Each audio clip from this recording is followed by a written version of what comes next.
Okay, I'd like to call to order the City of Dunnellon City Council Workshop for October 5th, 2022. Would you please rise for the Pledge of Allegiance? I pledge allegiance to the flag of the United States of America and to the republic for which it stands, one nation, under God, indivisible, with liberty and justice for all. We're going to have some short prayer. Is there anyone in the audience that would like to have a short prayer?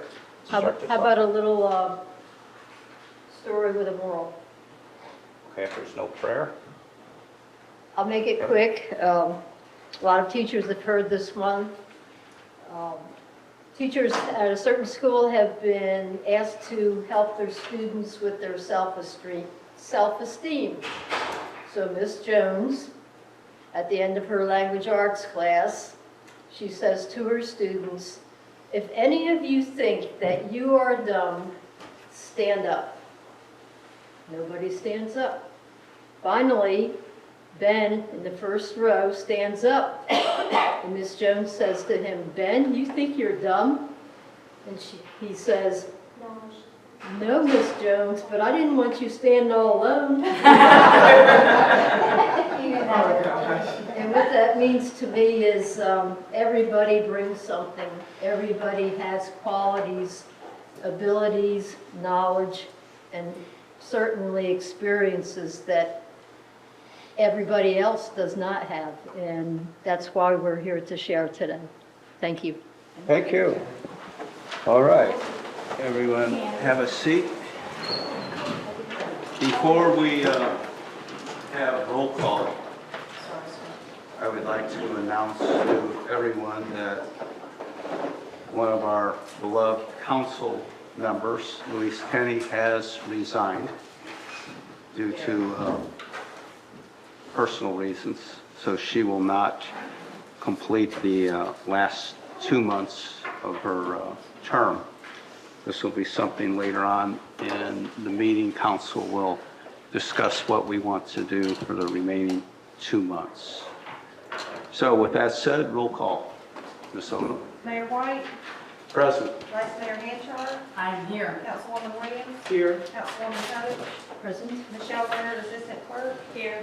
Jan Smith, Finance Officer. Here. Troy Slattery, Public Works Manager. Here. Georgina Sid, Community Development Manager. Here. Chief McQuaid. Here. Lieutenant Yacht. Julie Danowski, our Records Clerk, will be joining us after City Hall office hours. City Attorney Andrew Hand. I'm here. The agenda for this meeting was posted on the city's website and City Hall bulletin board on Tuesday, September 27th, 2022, and amended on October 4th to add backup to items 3, 5, 8, and 14. Thank you very much, Ms. Odom. Before we get started with agenda item number 1, which is the public comments, go over a few things, some of the ground rules that we go by. If you plan to speak, please sign up on our sign-up sheet in the lobby. Those that sign up will be asked to speak first. If you have not signed up, you still will have an opportunity to speak after those that have signed up speak. When you speak, come up to the podium. You'll have 3 minutes to say what you want to say. Please, before you start, give us your name and address. Please keep in mind that everything you say is being either recorded or transcribed for public record, and that will stay public record forever. So think what you're going to say, because anybody, public record means, for those that don't know it, anybody can call in and ask for a recording or the transcript of the meeting, and then it can, whether it's tomorrow or next year or 5 years from now. We do ask that when you address the council, you speak to the entire council. We do not allow the public to single out any individual council member for a beratement or individual criticism with the intent to embarrass. And I promise to you that your participation will be very warmly appreciated, and you will be treated equally with respect. So with that, it is now 5:38, and we're ready to go to agenda item number 1, public comment. Ms. Odom, do we have anyone signed up? Yes, sir. Susan Jones?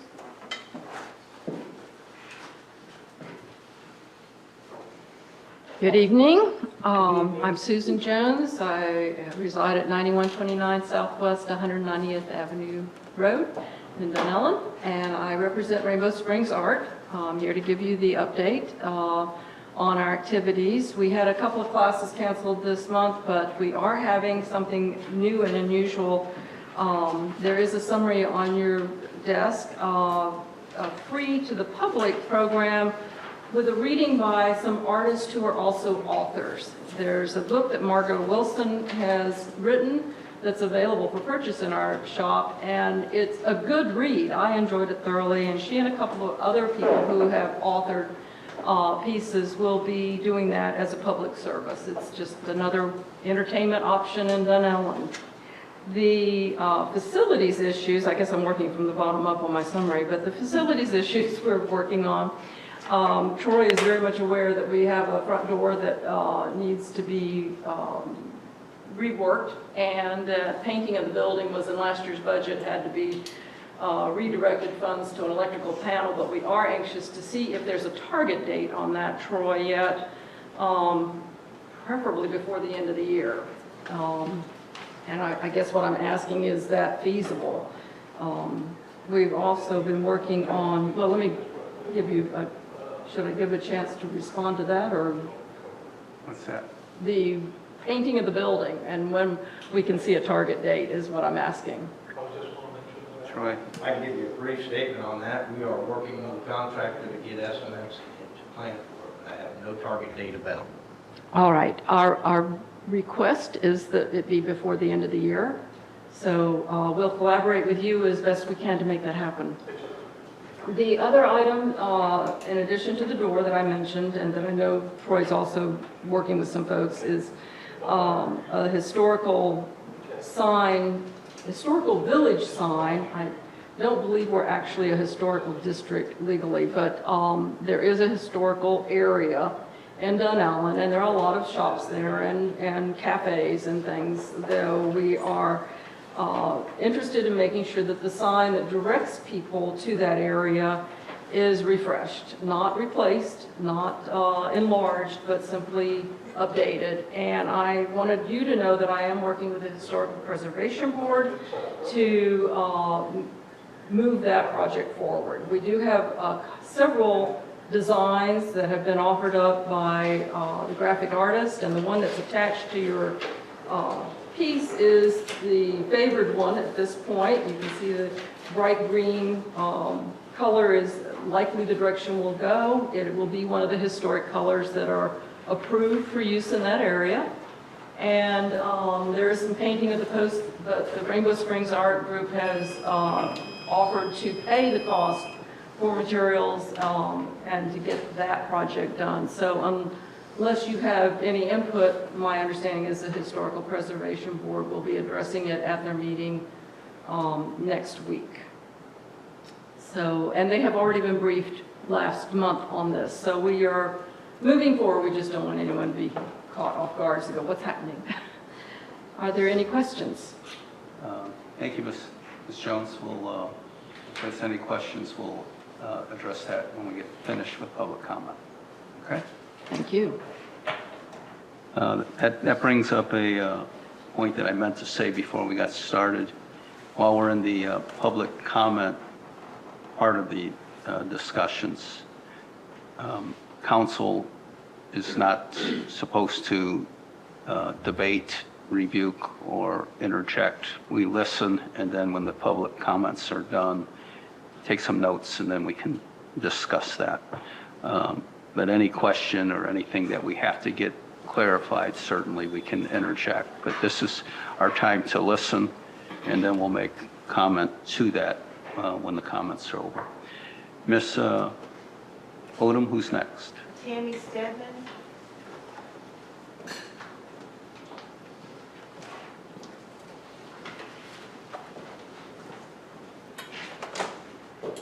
Hello, and thank you for having me. I was going to say that I was waiting on a visitor, but she just came in, so I'm happy to see that.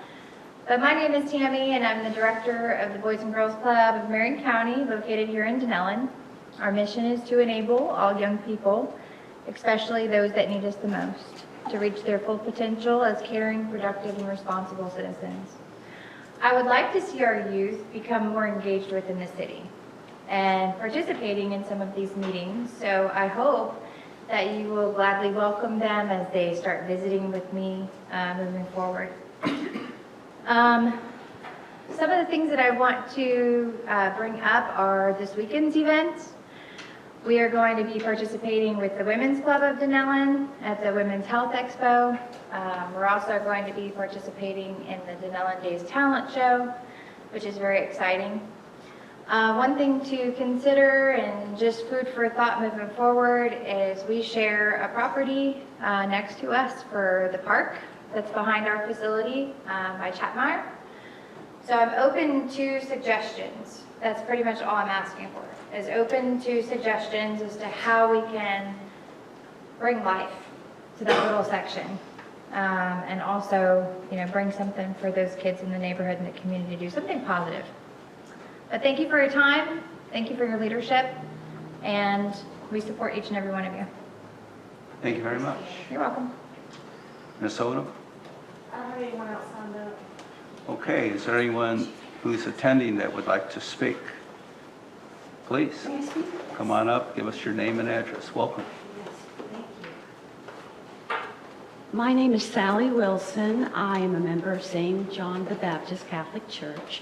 I've lived in Dunnellon for 3 years. I live in Rainbow Springs in Country Club Estates. And we are planning a variety show. And when I asked a couple of people in our parish, children organizations in Dunnellon that are in need of help in one way or another, everyone gave me Tammy's name. They said the Boys and Girls Club are really instrumental in helping children in our community. So why I'm here tonight is to ask you if you know of anyone, child, adult, that would like to take place, in our event. It's going to be not-for-profit. All the money will go to aid the needy children of the Boys and Girls Club in Dunnellon and the needy children in Haiti. As you know, there is a dire need in both areas for help. And so we're asking for not only volunteers, but people who may want to participate. You may sing or dance. You may have a child who is involved in singing and dancing in our community. We already have the martial arts studio here. They'll be doing an exhibition for us. And I think it would help Tammy in so many ways with the children. She took me through a tour of her facility, and they have a great need for many things. I would love to help her to get some of those things accomplished for the children of Dunnellon. I think it's a wonderful program. I hope that you will support us. And if you have a talent and you'd like to share it with everyone, we want to include all of Dunnellon, not just our parish. We want it to be a community event. And it will be on January the 28th. It will be start around 5:30. The program will last an hour and 15 minutes, and we will have all different kinds of performers. So please let us know. You can contact, the email for our church is maureen@stjohncc.com. Thank you for hearing me out today. Ms. Wilson, Yes. I think that they're going to need your physical address for the record. Oh, okay. That's 7525 South US Highway 41, Dunnellon, Florida, 34432. And we are doing a couple of Lion King songs and Peter Pan songs. We will need children.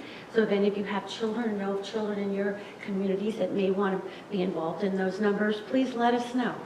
Thank you for your time. I can make one comment. One thing you might do, if you haven't already, is to send all this information to staff, and then staff can then disseminate it to all the council members so we have it in front of us. That'd be wonderful. Thank you yeah, I will do that, definitely. Thank you. All right, thank you. Anyone else who is attending want to speak? This is a workshop. What a workshop is is this is your opportunity to speak to the council. When we're done with these comments and council goes through the agenda, you can listen to council discuss and debate the issues. And then at the end of the workshop, you again will have an opportunity to speak where you can make comments on what you've heard us comment on. So if you don't have anything else to say, we will start with the agenda. It usually takes about two hours or so for us to go through the entire agenda. So here's your last chance to speak before you listen to us speak for the next 2 hours. Okay, with that said, please note we are ending public discussion and we go to board reports. Do we have any board reports? Anybody representing any boards that would like to talk to council? I see no one here. We go to item number 3, the Dunnellon Chamber and Business Association report. Judy? Judy Terwilliger, Executive Director of the Dunnellon Chamber and Business Association. We have some new members. We have Cannon Farms, Damari Farms, Pet Oasis, and Tiki River Cruises. Some of our upcoming events, we have, of course, today at 7 p.m. at the Holy Faith Episcopal Church, we have a ribbon cutting for one rake at a time. October 8th is Dunnellon Community Days at the Holy Faith Episcopal in Blue Cove. That's also the date of our political forum at 5 p.m. And I missed it on here. Is that at the American Legion? That's the American Legion Hall, yes, 5 p.m. 5 p.m. October 15th, of course, is the Two Rivers Music Festival and Food Truck Rally. This year we partnered with Bike Florida, and for them to have a booth, which we don't normally have booths, but they're going to have a booth this year. And in exchange, they're going to be providing the city with a bike repair station, excuse me. Thank you. Yeah, so it's going to be, I guess it's going to be put in at Blue Run Park. Let's see, what else do we have? November 2nd, we have the breakfast networking event. I'm sorry, did I skip something? No, I didn't. I skipped the dinner mixer. We had an issue with the dinner mixer.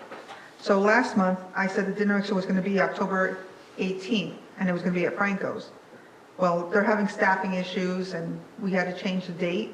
So the date's not going to be the 25th, but then they called me this morning and said they're still having staffing issues, so they can't have it there. So we are going to have it at the Front Porch Restaurant on their deck on October 25th. And the ticket prices are $15 for members and $20 for non-members. November 2nd, we have a breakfast networking event from 7:30 to 9 at the First United Methodist Church on County Road 40 in Dunnellon. November 12th is the Dunnellon Duck Race at Swampy's Bar and Grill. And then December 3rd is the Christmas Parade at 6 p.m. And that's all we have right now. On the duck race, that's where y'all are going to like have like 4 or 5 different organizations, nonprofits Yes, that you'll donate Yep. to. This is all benefiting the nonprofits. There's 6 of them. So I was just making sure. Yep. And some of the ducks are what, 50 years old with ducks? I think Joanne said this morning they were 30 years old, Oh, 30, okay. some of them. Judy, Yes. the Christmas parade. One of the things we had talked about doing last year was the city incorporating a Santa at Ernie Mills Park as Yeah. part of that. Yeah, absolutely. This was Georgina's idea last year. I thought it had some legs to it. Absolutely. We just didn't have time Yeah, it to was just connect too it to quick. the right thing. Yeah. So is there any plans to try to incorporate Santa? Absolutely.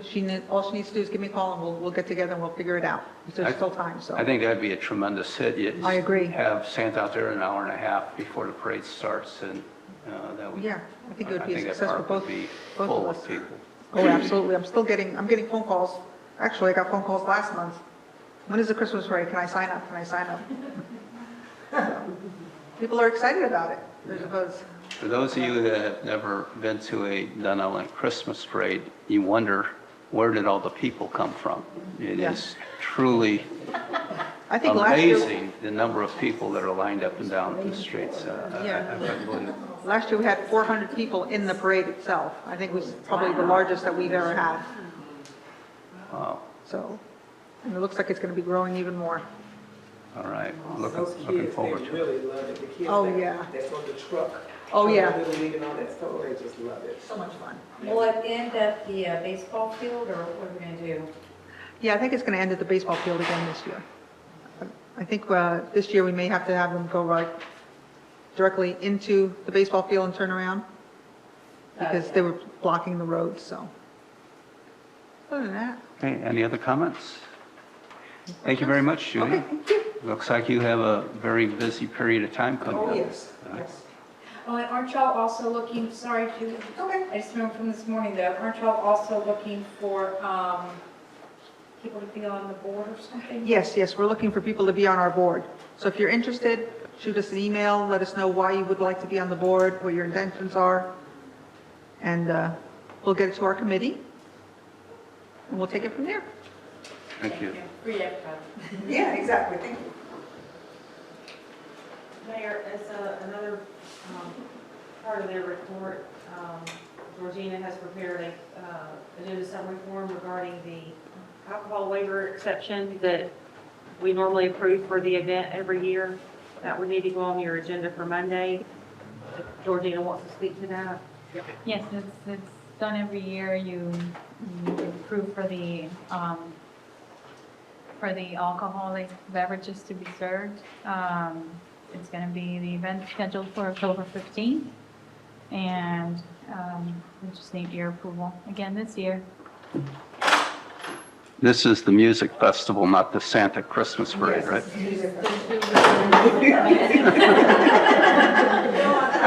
Check this marshmallows. Funny you mentioned the Santa, the park, because we were just discussing that at a staff level today. All right. Trying to get the ball rolling for that, but. Council, you good to put that on the consent agenda? Okay. All right, Manny, please put that on the consent agenda. Thank you so much. Thank you. We go to item number 4, the Florida Municipal Pension Trust Fund, presented to us by Jay Eastman, Chairman of the Police Pension Board and trustee. Welcome, sir. Thank you. Name and address. My name is Jay Eason. My address is 20875 Southwest of 102 Street Road, Dunnellon, 34431. I appreciate the opportunity to be here, Mr. Mayor, and members of the council and guests. I serve on the volunteer board, and I'm pleased to have that opportunity, and I've done that for some time now, and I'm going to go with more than 12 years. And it is a total volunteer board, and it consists of 5 people. There are 2 from inside the city limits, and there are 2 agency representatives. In the beginning, it was a fire person from the fire department, and it was a police person from the police department that represent the 2 agencies. And this particular pension fund, the way the money arrives in it, the policemen and the firemen have paid into it over the years. And then there's a special consideration when we get our automobile insurance. There's a tax that's tied to those policies, and it's given back to the city every year, and it winds up in the pension fund. And what that's able to do is it's able to defer it becoming a budget item. And as long as I've been here, fortunately, the city has not had to write a check into this pension fund. Presently, it's about 1.2 million. The entire purpose, it has a lot of administrative responsibilities. And in years past, the operations department of the city would run those. But now the Florida League of Cities supports us in that plan. I think Troy has served on the board, so it has a long history. But the entire purpose is to create a pension for those members and participants of this particular pension plan. Their contributions are important to it. But if you compared it to the Florida retirement system as an example, and over the last several meetings, we've looked at it, we looked at several other agencies in several cities, we looked at the regular FRS plan. And the particular plan that we have now, there's a benefit multiplier, and it's 2.5%. But if an employee chose to work for a different agency that was covered under the Florida retirement system, their multiplier would be 3%. And then in 2010, in the FRS system, which is the Florida retirement system, in 2010, employees began to pay into it themselves unless they went ahead and retired and they never had to be subject to that, and they pay 3% in it. So some agencies had a higher multiplier than the Florida retirement system, but 3 seems to be the most common number. So the purpose of our meetings, the purpose of the plan, let me go back to that, primarily is to be competitive and attract and retain quality people, and we've been able to do that. And so we have these members of the fire department, these members of the police department that have helped build this 1.2 million. And then when they reach a certain age, 25 years of service, 55 years old, they can apply for a retirement pension. And it's very similar to any other state-funded pension. It's very similar to any other agency. So what we wanted to do was make that plan more attractive so that someone considering Dunnellon for a career would have a similar pension of what they might get if they worked in Bellevue, they worked in one of the sheriff's departments. So what we did in the course of our meetings, we reviewed these different plans, and we wanted to be incredibly reasonable, and we spent a lot of time on it. So our final proposal was that instead of having a 2.5% multiplier, that we asked for an amendment to the pension plan and present to the council in the weeks to come the proposal that they adopt a change in the plan that would give the members, it would start from what I understand from present time going forward, but the multiplier would become 3% like most plans, because we are the lowest that I know of around here. So that was the whole purpose of the time, and we spent several months doing that. The other thing that we wanted to be really sure of was how would you pay for that particular change in the plan? And we wanted to keep their contribution at 1%, keep it the same, move their multiplier to 3% to enhance what they can look forward to, and anyone that's signing on this year that would become a new employee. The cost, it's really not a budget item, because we had an actuarial review of the plan, and the result of that activity was that the plan has enough money to fund itself. There were even remarks that from the services that we work with, there were remarks that at some point it could become an issue that changes to the plan would be imposed on us rather than us choosing.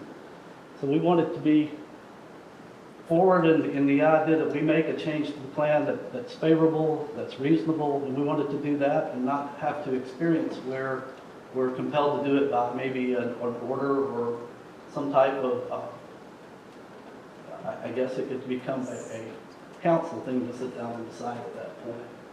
So that's what the proposal was from the board, and my purpose of being here is to let you know that we've looked at it very hard, and you will all see information that will let you know what we're proposing to do is within the scope of the plan's ability to pay it. The plan's sustainable even if we were to make this change. There's been a lot of hard looks at the present condition of the market, but one thing that's important to know is that the 5 of us, none of us manage the money in the plan. It comes through the Florida League of Cities. The way the entire plan is designed, it has a tremendous amount of integrity. It has representation. I'm completely outside of the city. You have the 2 local people that live within the city limits, and then you have the 2 agency representatives. But that's my purpose of being here. I am very much in favor of it. I think it's something that the council can give a comfortable consideration to. I think you'll have an abundant amount of information to make the decision, and we would appreciate it if you would give that a look at coming up soon. Thank you. Any questions? Comments? Yes? I did attend that meeting, Thank you. a month ago. Yeah, the proposal meeting was a month ago. Yes, okay. And it was over my pay grade. I'll just go ahead and tell you that now. But the questions that were asked, especially of the police officers, it was very, I mean, y'all have put a lot of thought and energy into this. It wasn't just, yeah, let's do it. I mean, you gave some wonderful advice about, look, yeah, the market might be down today, but this is we're looking for the long haul, not just the short, what are we going to get today? So I thought that was good. But again, the questions that the 5 of y'all asked were, very thought out, very intelligent questions. Again, over my pay grade, but I was able to start understanding what y'all were discussing, and I think it's a no-brainer. And when I was at the EOC the other night at the hurricane, I sat in the room with the cadets that are at CXCC right now, and they were manning the phones, and I was there to help if the phone lines started just ringing off the hook. But it was interesting talking to them. Many of them have already been sponsored, is that the right word, Chief? Sponsored by our Sheriff's Department, and there's still about 5 of them that haven't been sponsored. So we as a small city have a hard time. That's what they said. I said, well, why didn't you look at Dunnellon? And like, oh, well, y'all's pay scale isn't quite what I was looking for. And I said, okay. And then I remembered that y'all were thinking about doing, and I couldn't remember it because I wasn't going to talk about it then, but this will help us to try and attract some of these young kids that are coming, or not all of them are very young, but these cadets, and this will be something that Chief can at least, when he's interviewing, try and promote the city. So I think it's just, it's almost a no-brainer. One thing I want to clarify, there were some changes to the plan some time ago, and the participants from the fire department were frozen in the plan, so they're not actively participating in it presently. And they are, I believe they migrated to the FRS system at the point that the change was made years ago. But the police department and all of its staff, they're in this plan. And this is their only retirement plan. They don't have anything else, and it's a good one. It's not a substandard plan in any way or anything like that. In fact, I think it holds a close run with the FRS plan from the observations that I've made over the years and what their benefit can be. So, but it shouldn't become a budget item. So I have a couple questions. Okay. So I'm trying to get my arms around this quickly. You're currently paid at 2.5%, and you're trying to raise it to 3%.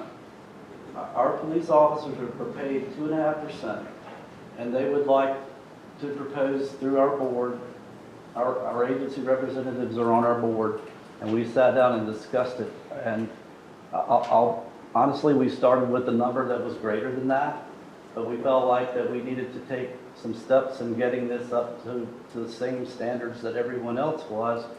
So I think it was a very conservative move that was asked for, but that's where we're at right now. And that would make us, it would be a box you could check off if you applied for a career position with an FRS employer in law enforcement, or if you applied for a career position with the city of Dunnellon in law enforcement. It would be the same thing as far as the multiplier. Okay. So the reason why you're asking for this, one of the reasons, is more money's coming in than currently is being spent for the pension, correct? So you feel there's more money coming in basically than you're able to spend. What they do is they rate the plan, they being the fiduciary company that reviews the plan on an annual basis, they rate the sustainability of the plan based on the number of participants, and then they have a roster of their age when they're going to be eligible to retire. So what they do is they look at the impact of those retiring and when they're retiring, their ages, and then they look at the balance in the plan and what the city's obligation would be. And then they rate the plan. Our plan is one of the absolute highest rated that I've seen. Some plans, the cities that sponsor the same plan, they have to write a check every year to fund the plan because it doesn't have enough money in it. But what we wanted to be sure of was that if we made this enhancement, that it would not become a budget item for the city to have to write a check every year to pay for this enhancement. But what really got our attention was Mr. Langley, who's part of our team. He made it very clear that in some municipalities that there have been situations that come in which it caused these changes to be imposed on the city. But because the plan can afford this, to hold back those benefits would not be an acceptable thing to do. Okay, so let me ask questions, and Okay? the briefer your answers, the better. Okay. You suggested that you're quite confident by raising the percentage, it will not become a future line item budget consideration for the city. Suggesting that we're taking some of the extra money and creeping a little closer to the point that possibly the city could in the future be responsible for making up the difference. Well, So you're kind of suggesting that we're using some of our rainy day money that's currently, we have a big cushion with the anticipation that we can use that money, because using that money, we still should be safe 5 or 10 years from now, even though we don't know what the future may hold. If you look at the roster and if you think about those employees and compare it, there are some people that are years away from a benefit. They will continue to pay their 1% in the plan. They will not draw a benefit for many years. There are, I think, 2 that are close to a retirement, but it doesn't mean that they're going to begin their benefit. But if there's 1.2 million in the plan, what they do, the actuarial people go in and they compare these events that are going to happen when those funds are needed to fund those retirements. And they rate the plan's ability and the safety of it, including if we added this. We have a letter in file, I believe, already that says that the sustainability of the plan to be able to do what it needs, because funds are flowing into it every year from the participants and from those taxes that we get. And then, Okay, so the question I have is, if we kept the rate at 2.5%, which means more money's coming in than anticipated that's going to be spent, what would happen with this money as it continues to build up? the impression I got, and I'll answer that more specifically, the impression I got is it's not more money's coming in than is expected to be spent. The plan has grown substantially, and the funds are there to fund it for the years that are associated with the retirement of each person and that calendar date. So that's why it's sustainable, is because they're not going to all retire at one time. If someone retires, if they've accrued a benefit, they take it with them. They can cash out of the plan. If someone retires and they're not vested, they take their money that they put in, and that's what they walk away with.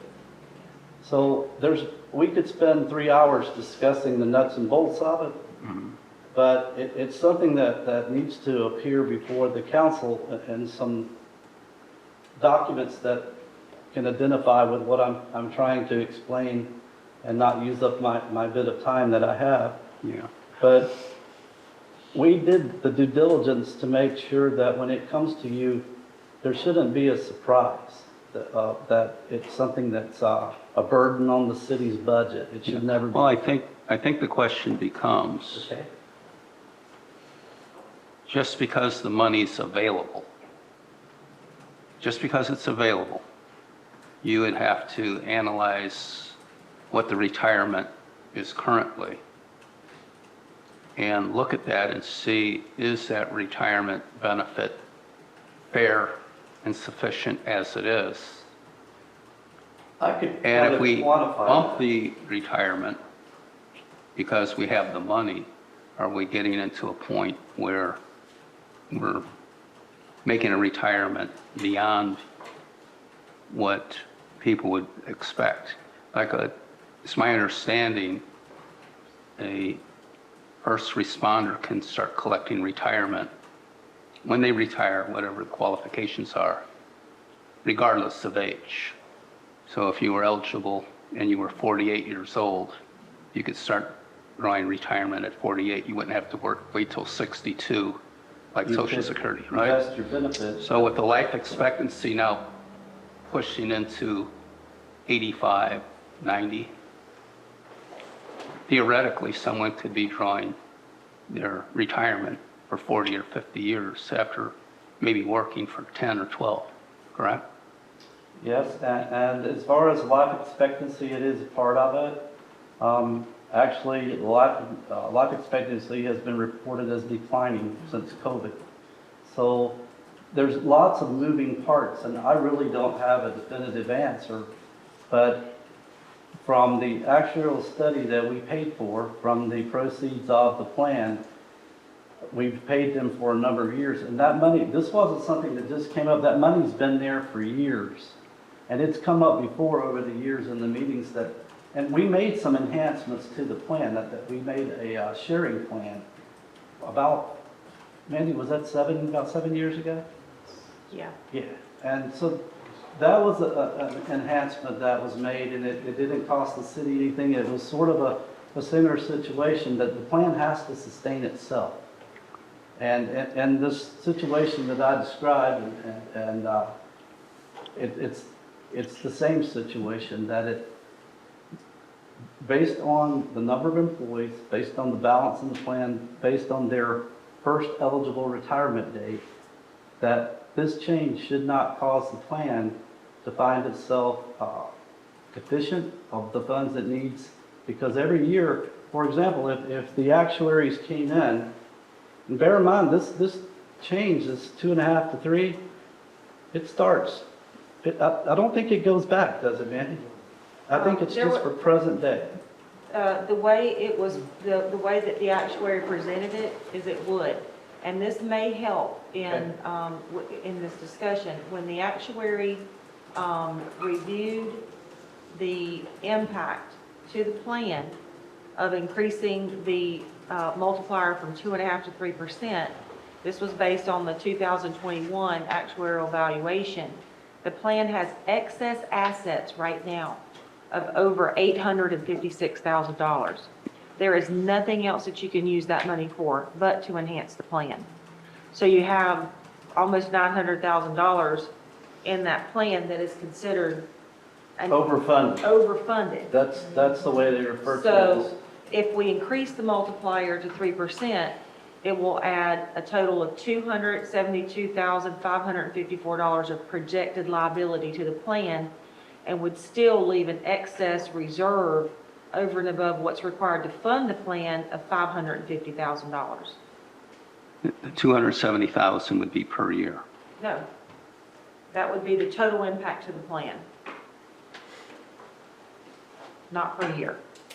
It would increase the liability of the plan by $272,000. Okay. It's come up before, a similar situation. It's come up before that maybe we should look at the FRS and leave this plan and go to that plan. This plan has some very low administrative costs compared to some of the others.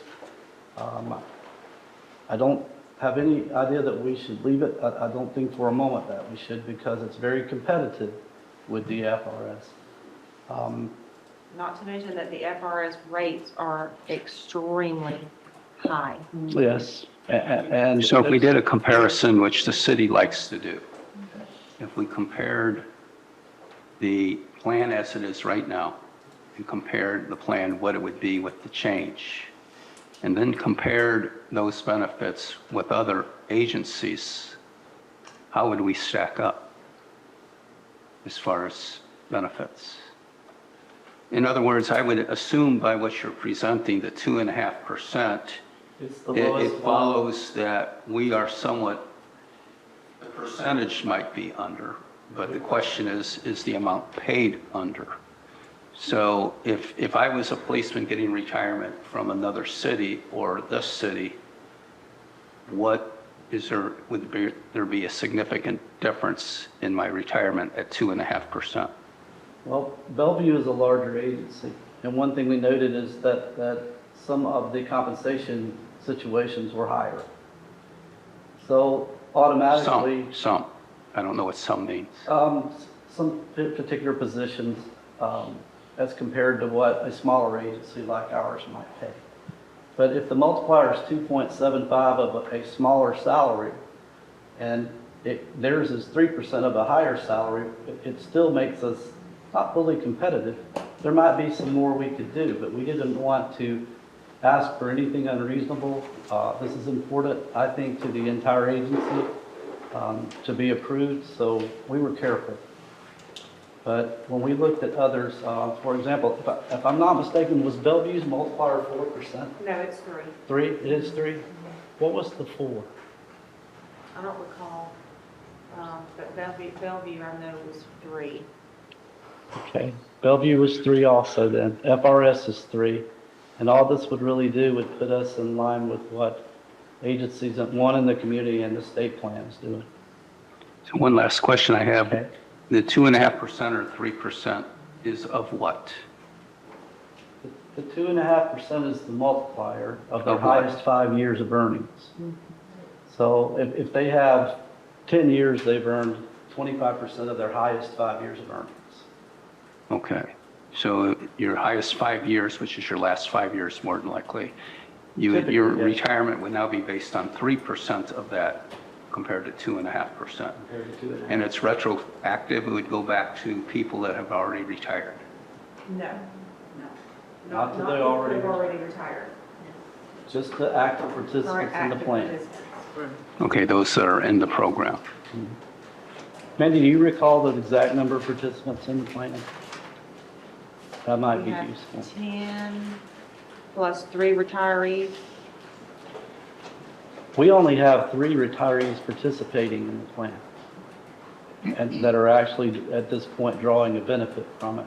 One is a disability claim, and then the other 2 are just the regular course of retirement. Yeah.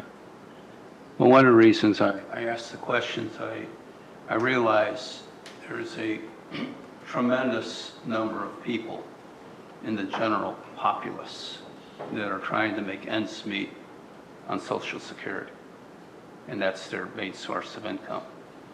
They had to work their entire lives and not collect until they're 62, and they're trying to make ends meet on their $1,600 a month.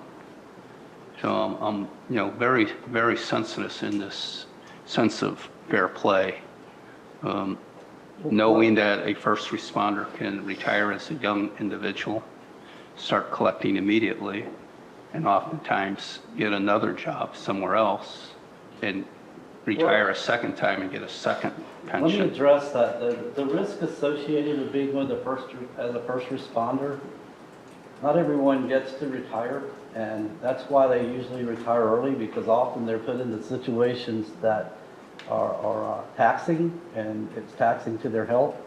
It can be taxing to their overall well-being, and that's why these plans are designed. If you were a rank and file teacher, and my wife is, you have to work for 30 years, or age 62, whichever comes first. But the reason these plans have a 25-year eligibility is because of the risk associated with holding the position, and I can give you examples. And Well, I'm a former school teacher, and I can tell you there's a lot of stress that goes to teaching school. nobody, well, you You know, can't say that could be, basically, a lot of people can say there's someone that gets up at 2 in the morning and goes to FedEx and works those kind of hours. There's a lot of stress. So, I do understand first responders have the danger factor, but they're not the only ones that live their lives working under stress. There's a lot of people just trying to pay your bills is enough. As a volunteer for this board, I'm mostly concerned about our police department at this point because they've saved these funds and our community has contributed them. And they're there for use to enhance their retirement. It's never been done. It's been 2.5%, and it's been under what it's typically associated with being a police officer. The 3% that's associated with a deputy has been around for, I know, for 20 years because I service that market. And so it's an enhancement that's very worthwhile. I don't see, and we were careful to make sure the due diligence included the burden on any budget or any possibility of it. And we didn't want to become not proud of our plan because there are a lot of cities that their plan has to be funded. It's underfunded. And you get a lot of attention from the state. You've never had to hear about that because this is a very solid plan. It's overfunded nearly $900,000. But there's a letter back there that I'm sure that as they put together a package and ask for an amendment, the letter supports the information probably more eloquently than I can give it after getting up at 6 o'clock this morning and driving to Perry and back.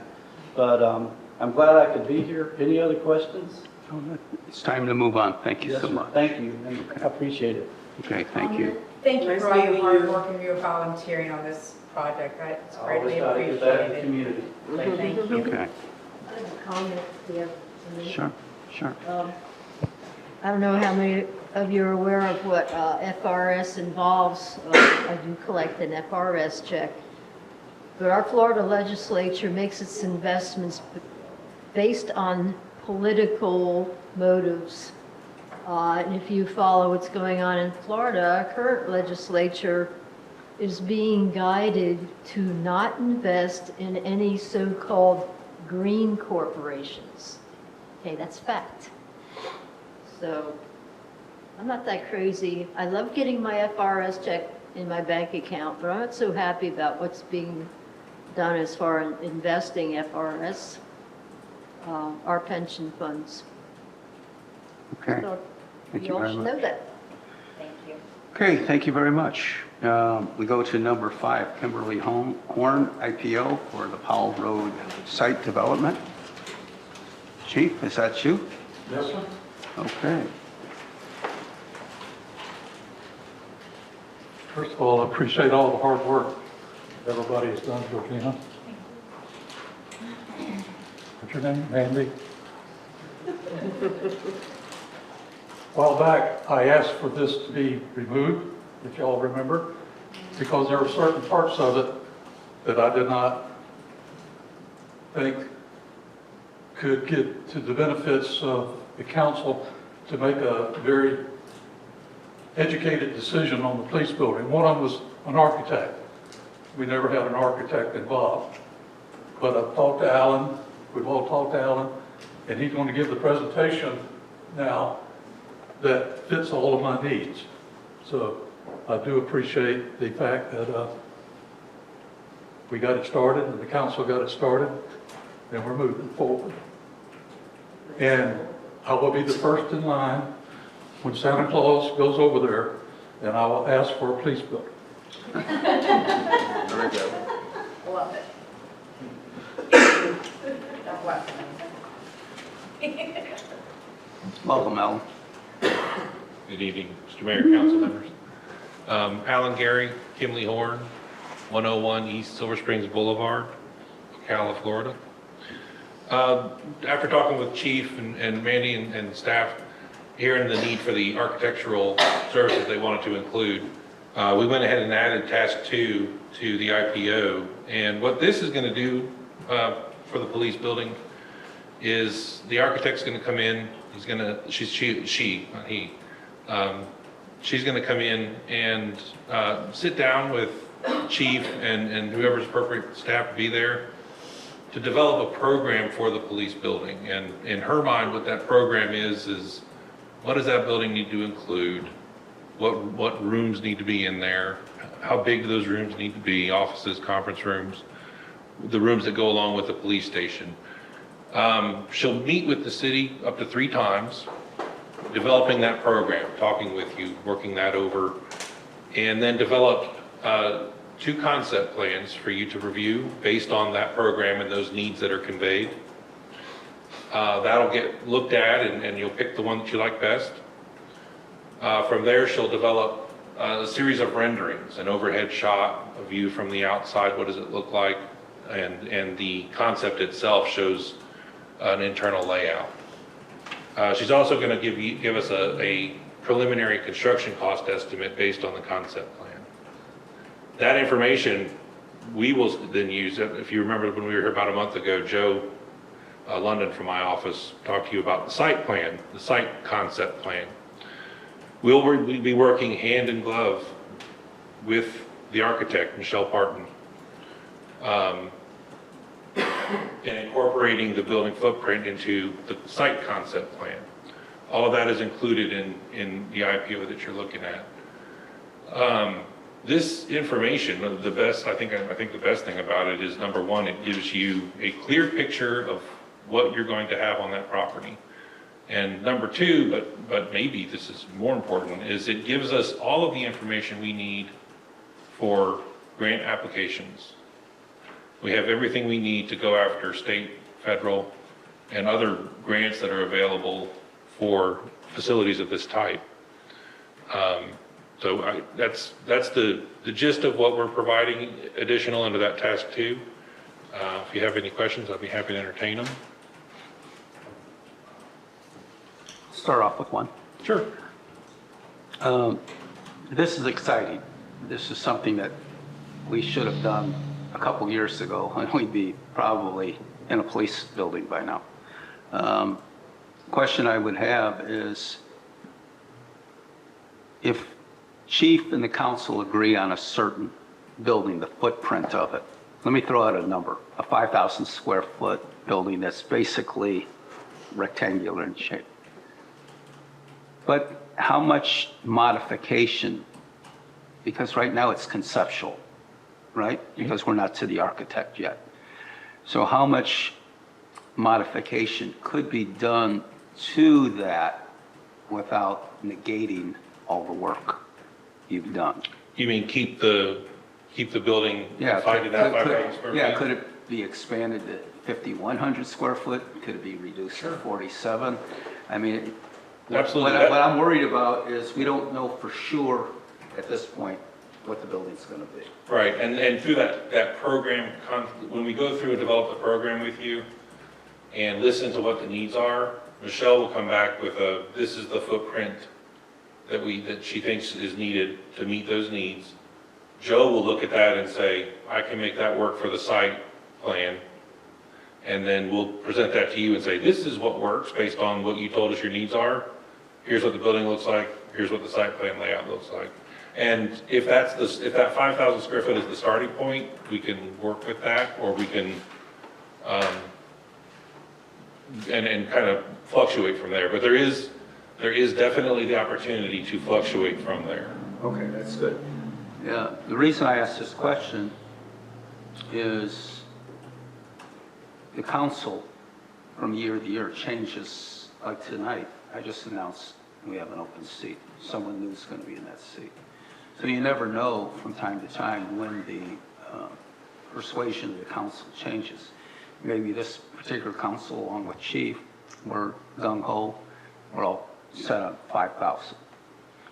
Possibly, if chief, for whatever reason, wasn't chief, maybe the next chief would come in during this process and say, I want 5,500, or I want 45, so I before we commit to the amount of money we're talking about, I'm just hoping there's just a little wiggle room in there for the modifications that may come up that's unexpected too. Now, to make sure I understand your question, there is definitely wiggle room as we're developing the concept plan. Right. Are you asking if there's wiggle room after that plan is finalized, the concept plan? Because the concept plan will drive the design plans. So are you looking for there to be a? I guess, yes, that's what I'm asking. Let's say we decided after looking at it, said, oh, man, we forgot to put this in, or we should have put this in, we need another 200 feet. What happens? I'll be honest with you, that is a little outside of my area of expertise. That's why I brought in Joe and, oh my gosh, her name's right out of my mind, Michelle Parton. From my limited experience doing site plan work like this, there is flexibility after the conceptual is identified. There is some flexibility for adjustment, but not a lot. Okay. So if we're talking a few hundred square feet, I would say yes, but if it's a complete new layout. Understood. Yeah.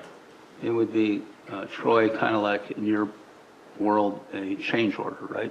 It's not totally changing the job, it's a slight modification. Slight modification, right. Okay, all right, I'm good. Change orders usually cost money. I'd love to have, I wish Michelle and Joe are both tied up tonight. I wish they were here, but, because they could tell you for sure what that threshold is and when it might and might not. We try to be pretty accommodating, you know. And Alan, if you can work with them to get those answers to me. Absolutely. I can disseminate that to the council. Oh, absolutely, okay. Yeah, I'll talk with both Joe and Michelle and get that question answered for you. What is the threshold after the concept is approved? What's the threshold for flexibility pending? And just real quick, what is our probably turnaround? Like if we approve this on Monday, what will the turnaround time be? And maybe I just didn't see it for the architectural service. When is this all going to be finished? Without any change orders. I don't have that in my notes. I believe the architect, for us, the concept plan for a site plan was about 8 weeks. For Michelle, I think it was about the same. We would be working slightly behind her. So she has to get that going, and then we can start. So January 1st. Yeah.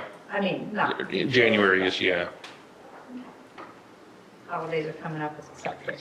Right, and some of it's dependent on those, like the meetings with staff to determine that program. That's pretty critical, and there's a series of those. Okay. Thank you, sir. So Mandy, we're going to put this on the agenda for Monday? That's your direction. I think council would we have an idea what the costs are going to be Yeah, yes, it's in the, in the minutes? it's in the IPO. Okay, It's right there, $32,167 for everything, which I thought was a lot better than what I told him. I was like, oh, I'll just expect them 50 to 75,000, so.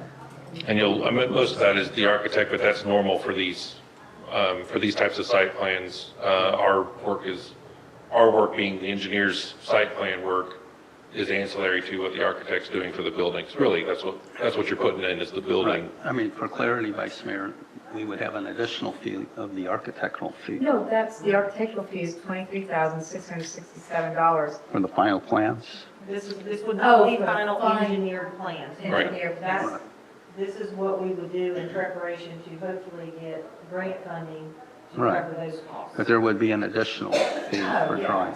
drawings and whatever. Right, Because we don't know what the building's correct. going to be. It has to be Correct. drawn up. This is completely conceptual. Okay, so I just want to make sure that council realizes that then once the building is decided upon and chief and all of us decide how we want to design it, might be another $30,000 or $40,000 for an architect fee based on what we were quoted for a Soul Harbor Church.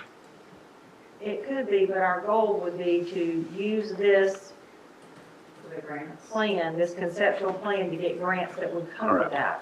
Correct. Yeah. Understood. Okay. All right. Any other questions? Thank you. Thank you. Thank you very much. Thank you, safe travels home. Thank you. Okay, we're moving right along. We go to number 6, department head reports. Mandy, pick out your department heads in the order you want to do it.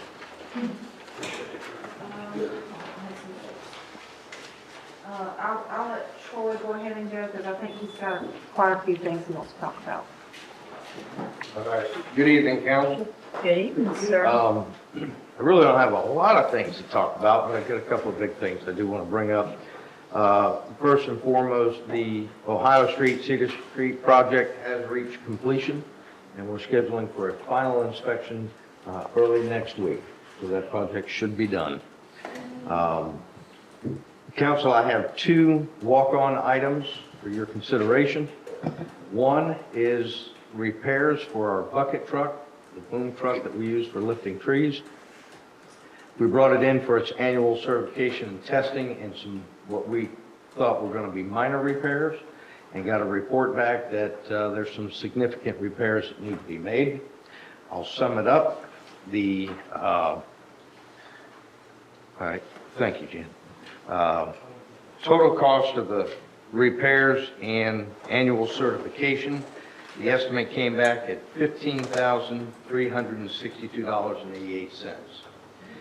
I'll explain what those costs involve. The annual inspection for the DOT certification is a set fee at $1,390. Okay. During that, they do inspections or further inspections and repairs, provide us estimates. During the inspection, when we advised them that we had a pretty serious hydraulic leak, they found that the main cylinder for the boom blew the seal. So for that repair, the repair for parts is rather minor, but the labor is extensive. They have to completely disassemble the upper boom for it. In addition to that, they found out that all of the hydraulic hoses at the end of the boom that attach to the bucket and all the hand controls are aged and decaying, crumbling. So during the pressure test, there were several of them beginning to leak, and they're pretty confident that if we don't replace them now, they'll require replacement in a very short period of time, if not as soon as we get the truck back. So we're talking about replacing all of the hydraulic lines in the boom controls, or the bucket controls, the rebuild of 2 of the major cylinders out of 4 for major leakage, and the insulated bucket, the man bucket as they call it, at the end of the boom, has stress cracks and has failed its dielectric test. So the stress cracks, we weren't too concerned about if it was just in the gel coat or on the non-functional side of the buckets. However, my inspection today with the mechanic and the representative of Ring Power, the cracks are in the mounting portion of the bucket itself. So if they expand or take another impact, the whole bucket could dislodge from the truck. So to replace the bucket, to replace the hydraulic lines, to recertify the truck, the estimate was $15,362.88. I did a little further research and verified that the value of the truck is worth the cost. Okay? To replace that truck brand new is anywhere between $150,000 to $230,000. To piecemeal replacements on that truck, it could cost us upwards of $100,000 to replace the entire boom. And obviously, we're dealing with a 20-year-old truck, so you're going to go that route, the numbers go up. So the truck is well worth it. In fact, the mechanics couldn't believe that the truck's only got 18,000 miles on it. It looks mint condition. Everything else is checked out fine. Okay? I also did additional homework, checked with other companies that specialize in replacing hydraulic lines or rebuilding the cylinders. Sort of what I refer to as a piecemeal route, where you take, bring it to one person for one portion another portion. Roughly about a $1,500 to $2,000 savings, but when you add in the labor, the drive time, the challenges involved with that, it's equal benefit leaving it where it's at. One company does all the repairs. We got it. What do you recommend? I'm asking council, based on my recommendation, to allow Ring Power of Ocala to perform the repairs and certification for our bucket truck at the estimated cost of $15,362 $362.88. What is this, Jan? Council, this is not a budgeted repair item, and so what I'll do is I'll put this meeting, and we may need to do a budget amendment at the end of this new fiscal year if our current budget can absorb this. Good point. I'll add to that a little bit. I did go to Jan and Mandy and talk about this prior to bringing it to you.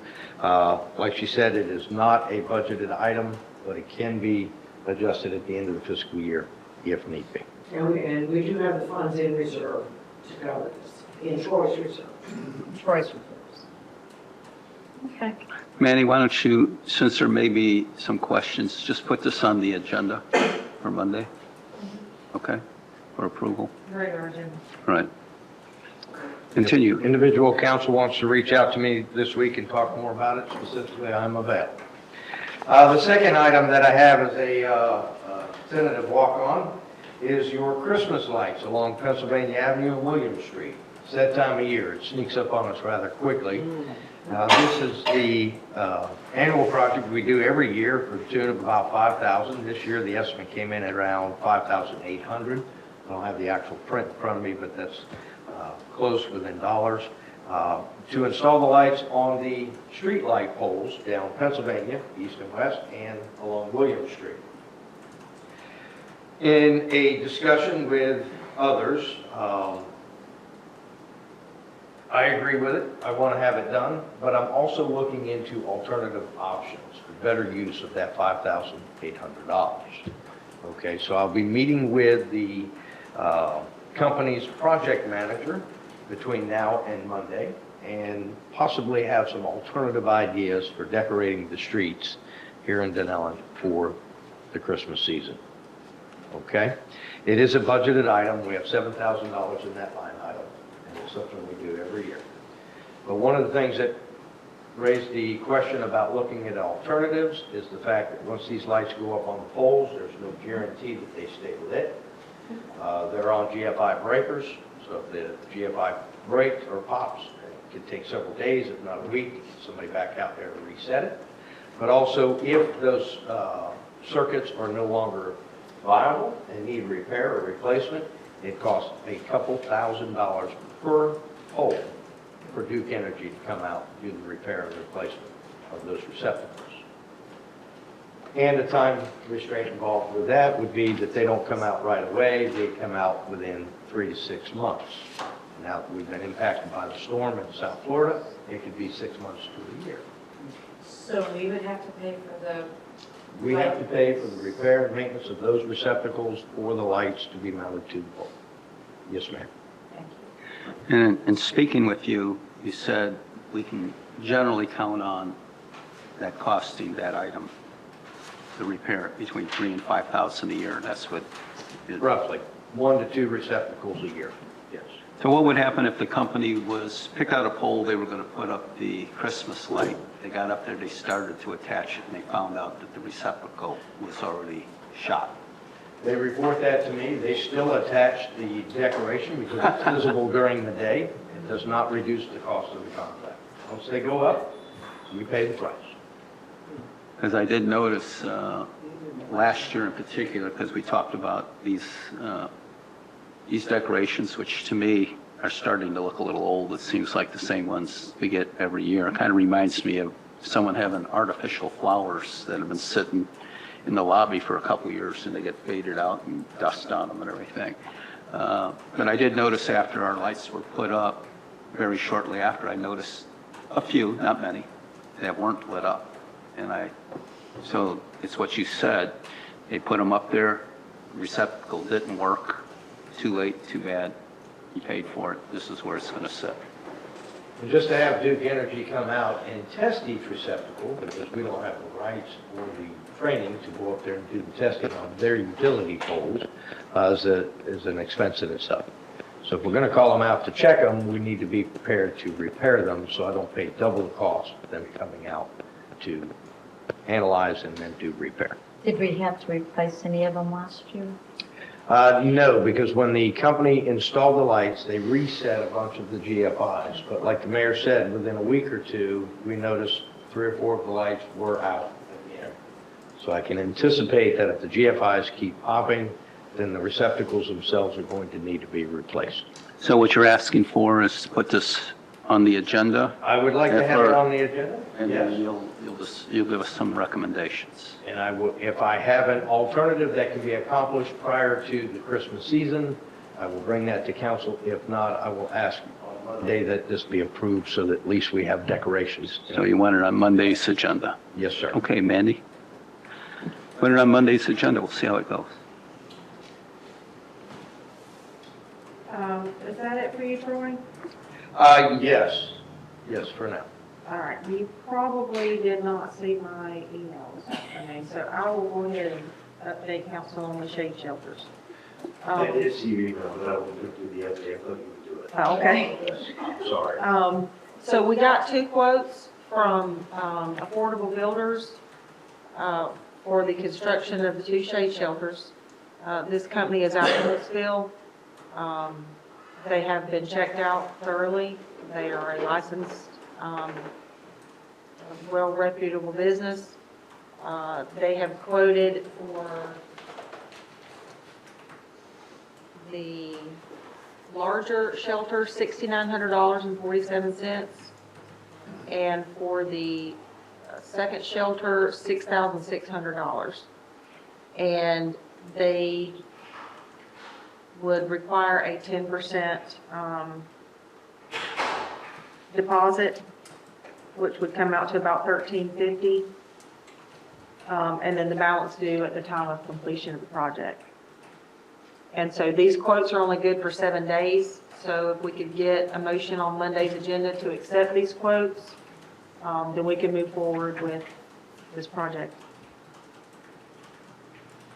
I also want to put it on the agenda, consent agenda, what would you like to do? The first shelter that we built was 11,000, correct? Yes. So now you have quotes for 7 and 6, basically, right? 66 and 69. Okay. This is their beach. City Beach. The only somewhat disappointment for me on it is having 3 shade shelters, which we have been really pushing for a long time, but having one of them that has a asphalt roof and the other 2 are going to now have a tin roof, which kind of disappoints me that we don't have them synchronized and all looking the same. You know. Is it being used a lot? No. Yes, actually, in the busy season, we're reserving it just about every weekend. Oh, So it is being used. And the metal roofing that we've selected for the metal roof panel, the 2 metal, is a copper or brown, cocoa brown, to match as close as we can to the asphalt shingles of the other. So, Tin roofs last longer. Hmm? Is that right, Troy? tin roofs? Well, yeah, in some cases they can, and, but if we ever change the shingles on the wood structure, we could go with a matching tin, and they'll all match at that point. Well, that's true, too. 15 years down the Yes, road. Ms. Covage, I wasn't referring to that, I was just saying aesthetically.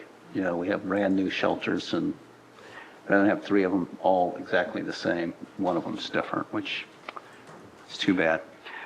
Okay, I'm going to put that on the consent agenda. Council? Yeah, okay. Thank you, Mandy. Who's next? Jan, do you have anything? Yeah, can you bring up the ad valorem schedule, the shelter backups, please?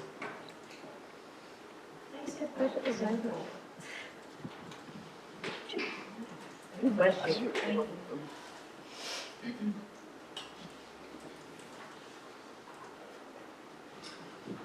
Council, I was asked at the last budget hearing to show 20 years worth of millage rates, and that's what's on this chart in front of you.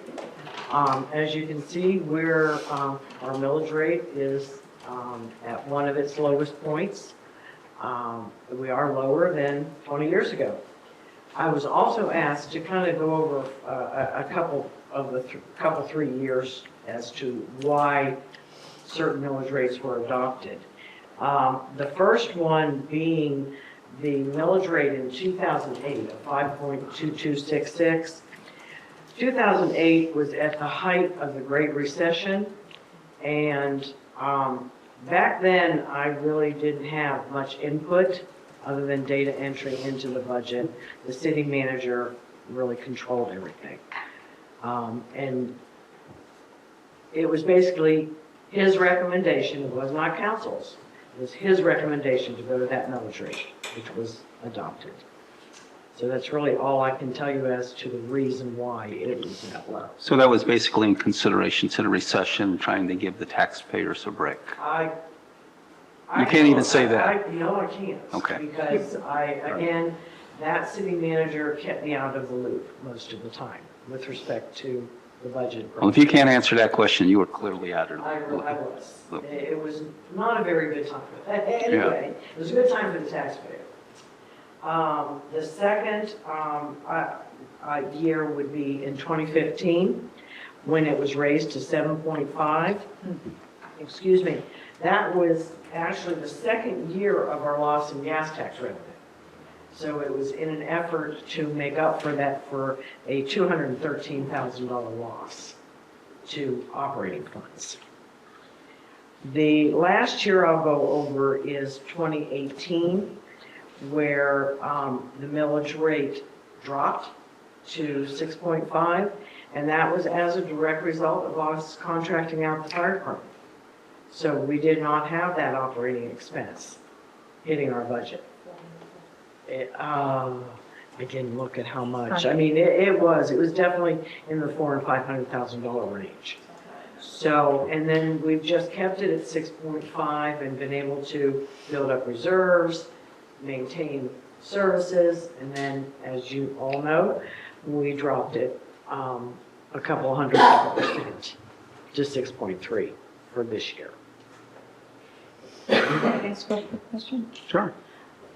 Jim, when was it that we had to start, we almost went, I mean, I remember coming in on 2016, and the millage rate was at 7.5, but we were also in some pretty dire straits because of green light. Yes. And that was one of the reasons why we, and I remember trying to figure out how we could lower it, and there wasn't a way. No, because we took on some debt at that point. And in order to be able to fund that debt, which we funded to the tune of $175,000 a year, that debt doesn't bear any interest, which if you have to look at a positive side of carrying debt, that's a plus for us. And we didn't have to take on the full debt. And weren't those also the years where we were starting to have to pay a lot for the attorney because of the property out there? I still call it coverage. Rainbow River Ranch Estates. Yeah. You know, That came before that. that was so many. That was part of the. That was over several years, and I want to say about 2015-ish is when that started, and we spent almost $1 million to try and settle that lawsuit.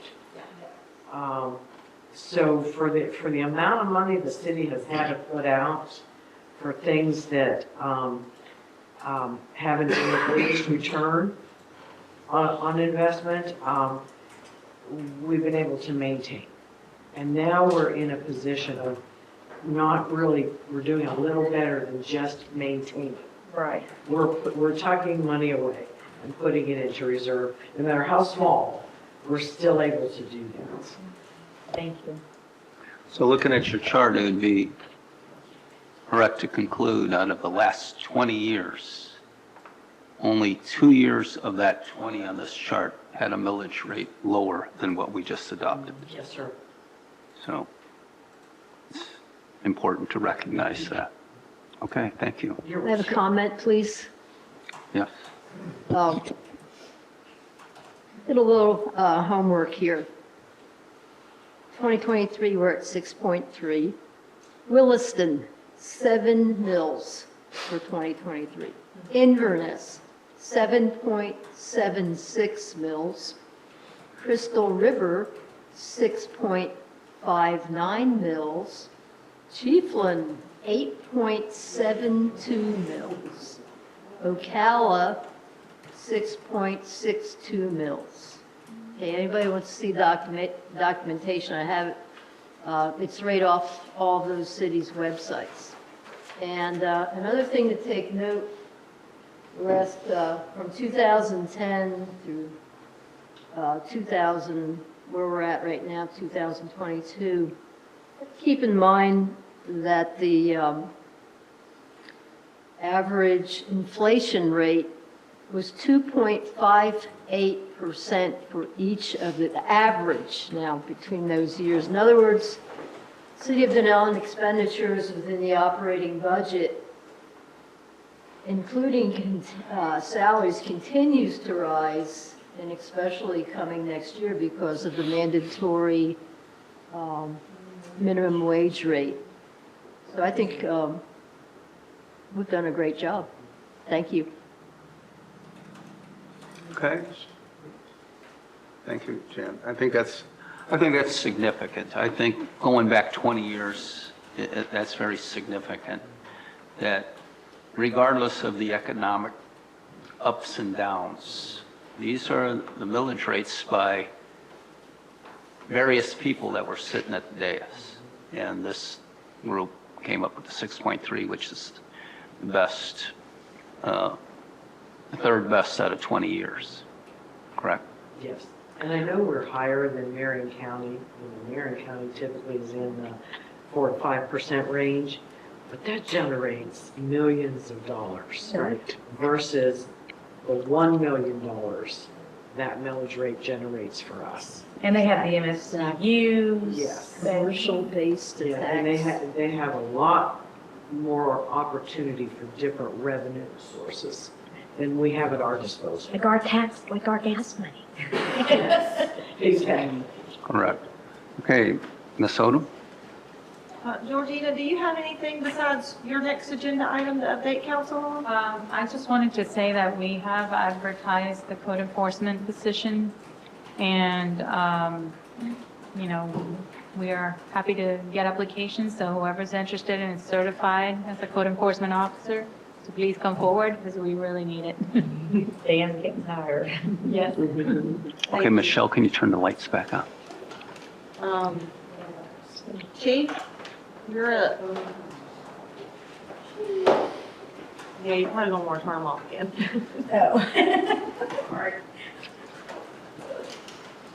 Well, what I'd like to do is give a report on the hurricane status that we just went through, what we did, what's happening now. First of all, appreciate all the help that I received from the staff, from the city council, from Jan, from the citizens and the volunteers from the city of Dunnellon. We pulled together through this, and I'd also like to thank the Dunnellon First Baptist Church for opening their doors for the police department. That is where we decided to stay this year, didn't put it out. That is where we did stay and live, and would like to also announce that we had a ham radio operator, and about 3 o'clock in the morning, he saved a life. He got a distress call from another ham radio operator, and because of him being there listening to the radio, he was able to save a life. So this was good. The decision was made the next day after the hurricane. The sheriff's department was going to send 20 people. The city of Ocala sent 13 people, and I sent 1 person. So, Mandy, if you don't mind, playing the video of the officers leaving from the Marion County Sheriff's Office. What you'll see coming up, we had a mobile command center.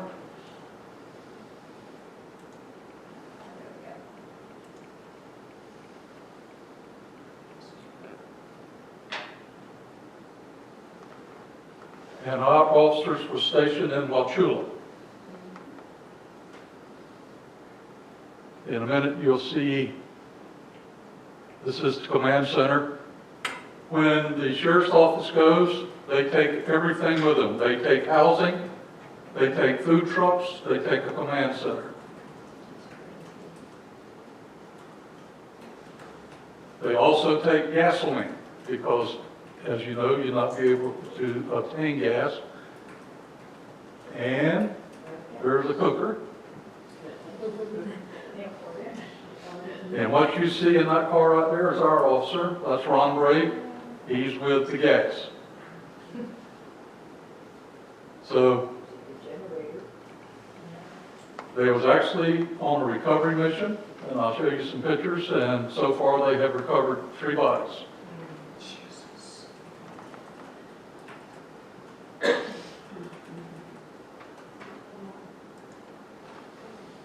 I know they're stationed over like in Wauchula, but are they just going as far as they can and then come back? Yes, they're trying to decide now. The sheriff down there has asked for them to stay longer, so they're talking 10 days is normally how long they stay before they're replaced. No, I mean, how far down do they go? I'm sorry. Oh, that county, they're just in that county where Wauchula is. DeSoto? Yeah, I'm saying again? DeSoto County? No, Party? Oh, Hardy. County, City of Wauchula. yeah. I got others from there. You'll see another picture in a minute. This was a road, a bridge, and a state trooper was on these houses and cars they recovered. This state trooper could not get back across the road because of, and he had enough sense to go back to the tree line and climb the tree. So you can imagine being in a tree during a hurricane. But that was the alternative to being in the car, which was underwater. So for the sandbag operation, we appreciate the volunteers that came. We also appreciate, and the mayor wrote a very nice letter to Major Clint Bowen of the Marion County Sheriff's Office for the use of the trustees. The trustees was out there for 2 days filling sandbags, and as was our citizens and was Troy's personnel. So as the chief, I do appreciate what everybody has done. We survived another bullet, so to speak, and I do appreciate everybody's input and everybody's operation. It went smooth, very, very smooth. And hopefully we do not ever get in the position that those poor folks down south are in, went across the state. And I am proud to say, as soon as they show you a picture of Ron. Was that one in there? Yeah, he's in there. Well, I think that one was on the, I think that one was on the, Oh, I thought you did the same now, we got sick. My back was so, I was only my out there back for was like an hour and I bad. got sick. That heat. But Troy's gonna make it easier for us next time, aren't you, Troy, for the sandbagging? I don't mind helping, but oh. There is Ron. You see he right there, and he has our Dunnellon uniform on. I saw the pictures. Yeah. Good. So we do appreciate Ron. The qualifications for Ron, he is a certified paramedic. He instructs paramedics. He's a swift water rescue person. He's also a captain of a boat. He can operate any type of boat, and he's deputized, as all of my officers is, with the Marion County Sheriff's Office. So we are well represented down there. And today they made a big drug bust. Ron was part of. So crime doesn't quit. That's right. It keeps on. Nothing that we can send down for them right now? Ma'am? Can we send anything down? Nope, they're good. Chief, Any before questions? you leave the podium, I just want to thank you for the work you've done in preparing this city for this hurricane. Your continued correspondence with me, giving me updates, telling me what's going to happen, what you think's going to go happen, really took a lot of pressure off me. I felt like I was right in the thick of it through your reports. Absolutely. And that sandbag operation with Troy, when we give out 7,000 bags of sand, Troy? Roughly 7,000 bags. Just imagine it, 7,000 bags, shovel by shovel. I'm not exaggerating when I say where Soul Harbor's church is, the cars were backed up as far as the eye could see, people waiting for sand. Yes. And no sooner did we get low on a pile of sand that a new load came in. Even Commissioner Kathy Bryant called me a couple of times to keep me informed too. So it was really comforting. I think we were ready. And We were ready. we all had a big sigh of relief. We kind of were looking at the worst case scenario was category 3. The best case scenario, as when we were in the center of the cone, was a 1, right? Yes. With 10 inches of rain, so it was Armageddon, no matter how you slice it and dice it. It was bad.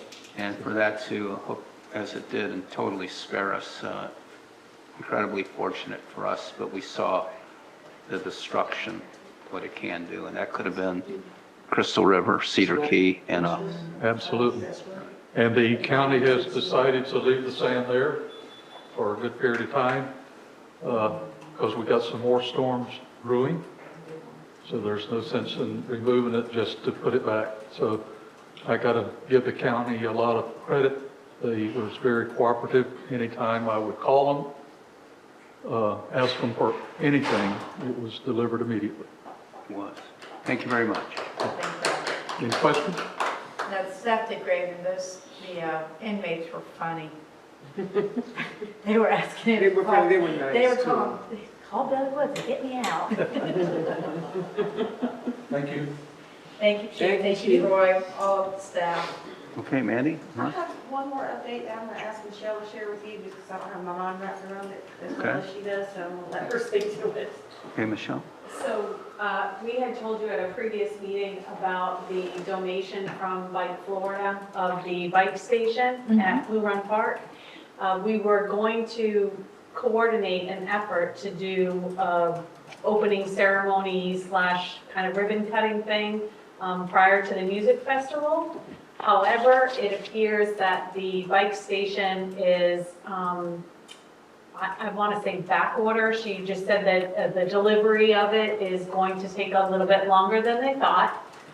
So we're probably looking at maybe 2 or 3 weeks out before we'll be able to get it. So we are going to try to coordinate a ribbon cutting ceremony once it's installed at Blue Run Park. Okay. Thank you. Thank you very much. Anything else, Ms. Odom, before we move on? No, sir. Okay, we are now done with agenda item number 6. We are at number 7, community development updates. Georgina? Yes, and I just wanted to say on these 2 items, we are still compiling information to provide to you as per your request on the last meeting. We are trying to, we reached out to the electrical contractor and they've already been at the site and they're going to be providing a quote soon. And we also are trying to get information from the residents on the surplus. So we want to make sure we have all that information for you next time. I did speak with the contract, with the vendor that is going to be bringing the lights. And they sent us a sample for you all to see, which has been installed outside thanks to Troy. And so that you can take a look at the actual light pole and fixture. They did say though that they have different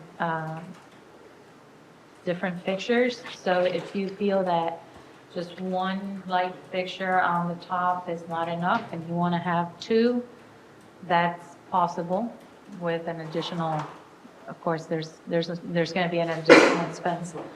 But it's available if you want to. And then we are waiting on the residents. We've received most of the letters from residents giving us the right to take out the existing lights. We're waiting on a couple more. So that is why we are not yet ready to give you a full report to get an approval from you to go forward with the project at this time. And as far as the wayfinding signs, we're still working on getting all the information you requested, so that's going to be on hold till next meeting. And that's pretty much it for that item. Okay, very good. Any comments? I spoke with the wayfinding sign guy today at the chamber meeting, corner meeting, and it sounds like how the pricing that we're getting from him and how it's favorable. Yes, we met with him, and he's trying to make sure that we have, you know, a sustainable company giving us his signs because it is from out of the States. So we want to make sure that they are reliable. And so I'm waiting on his report to provide it to you. You could have had it at the breakfast this morning. Yeah. So for those of you that would like to see the lights that we're considering, the very first parking spot where it says if you park there, you'll get towed away. And I'm parked there. The 15-minute one that you never not do. So you'll see one right there. Georgina, my comment on that, it just seems, I know it's sitting there by itself. The lights that we have out there have 5 illuminations on them. This is one singular light. Maybe it's just one light sitting there. It just looks lonely. It looks small. It looks like we just need a little bit more. I think I'd be very interested in whatever, like you said, 2. As far as the wayfinding signs, it's an extension of what we talked about. I'm a little concerned if we go with a company that is subbing out the work from various different entities but are not actually producing the signs, and the possibility that if we do it in piecemeal, which we're talking about doing, that these signs won't be available a year from now, 2 years from now, 3 years from now, something that we're out of business, or these that we ordered are no longer in production. So I'd feel really bad if we get into this and we can't have the same signs and light posts through the whole thing.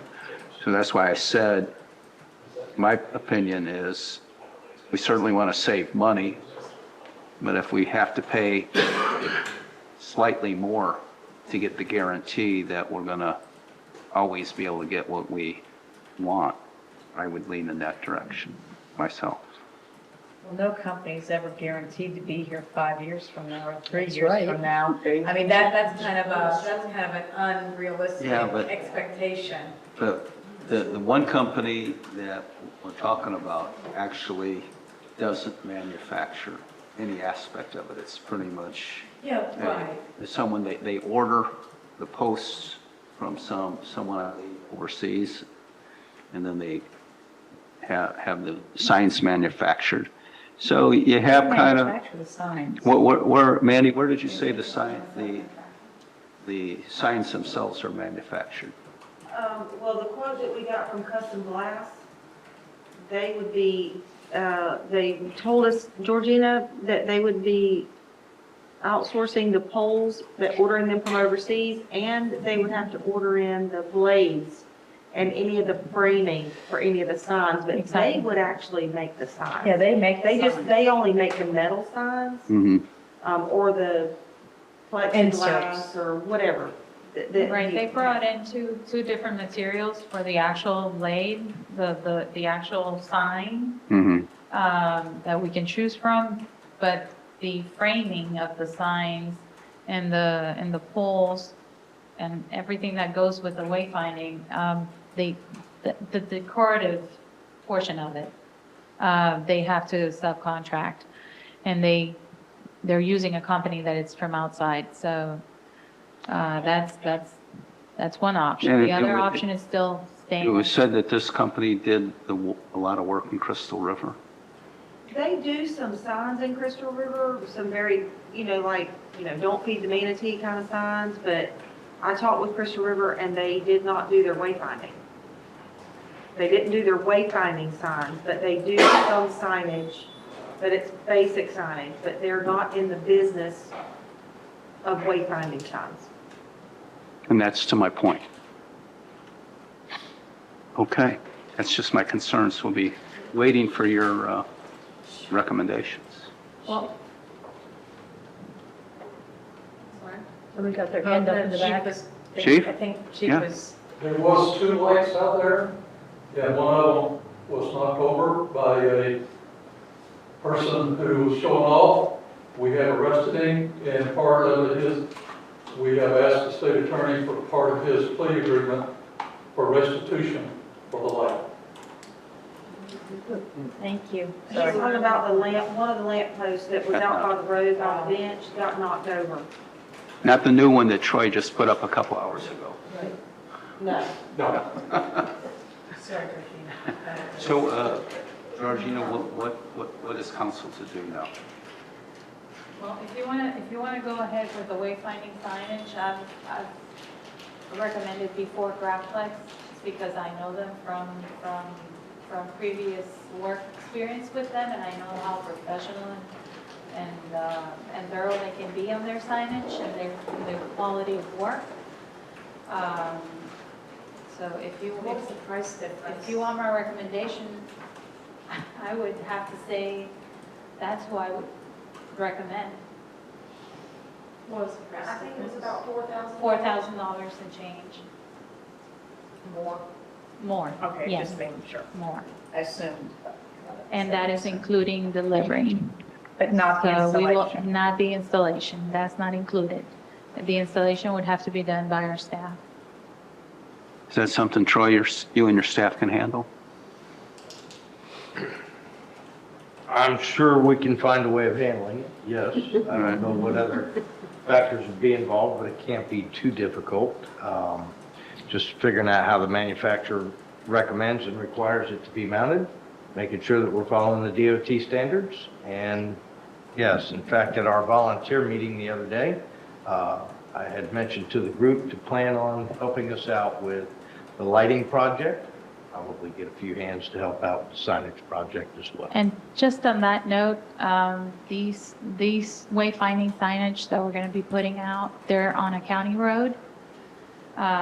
So if DOT really doesn't get involved, but as far as I know, and because this vendor does the wayfinding for Weston currently, their standards for their wayfinding is according to every standard, as far as DOT and everything else, because they do install all wayfinding signs in Weston, not just a portion or a section. They have almost a $2 million contract on wayfinding signs at Weston, so. So how much of the project are you planning to do this go around? We had talked about just locating it in a smaller area just to kind of give it a Right. test run. Right, the quote was just for West Penn, for that road. And something out here too, right? And for the wayfinding around City Hall, but that's it.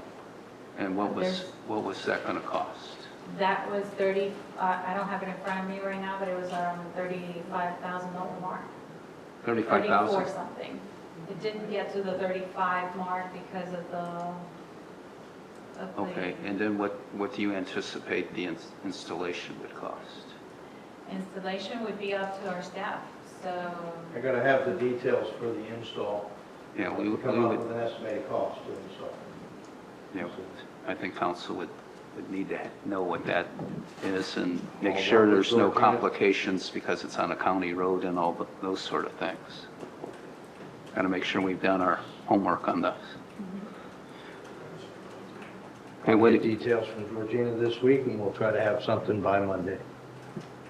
so you just want to put the council, we'll put this on the agenda for further discussion, okay? Sounds good, thank you.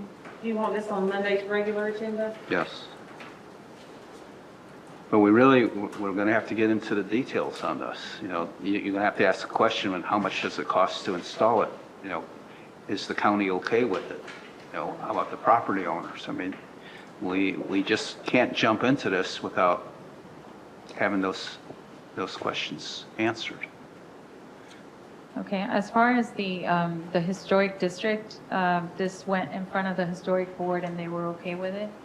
And they made the recommendation to council to Is go this going to forward with that. require the removal of the lights that are already there, correct? No, I'm talking about the wayfinding sign. Wayfinding signs? Yes. Okay. Okay, the lights are another project. The lights are gonna have to wait till next month, just because I want to have all that information for you, and it's gonna take me a little longer than. Understood. Okay. Any other comments, questions? Thank you.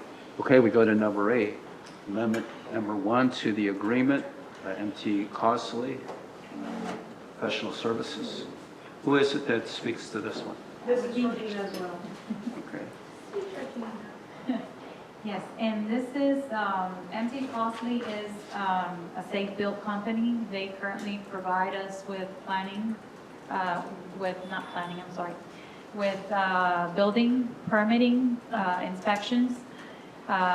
They have a building official that does our commercial permitting inspections. And then we have an additional inspector that does the residential portion of it. But they do provide services for planning, for GIS mapping, and for grant writing. And we are aware that you were very interested in getting a grant writer. So this company provides those services. We are currently using East Central Florida Planning Council for our planning and GIS mapping. But it has been our experience that the quality of their work is not what we had anticipated. And their contract is coming up for an automatic renewal. And in researching all this information, it is staff recommendation that we terminate the contract with them and use MT Costley instead. The fees associated with planning and GIS mapping are exactly the same as what we have right now. And we would be getting a service if the need arises.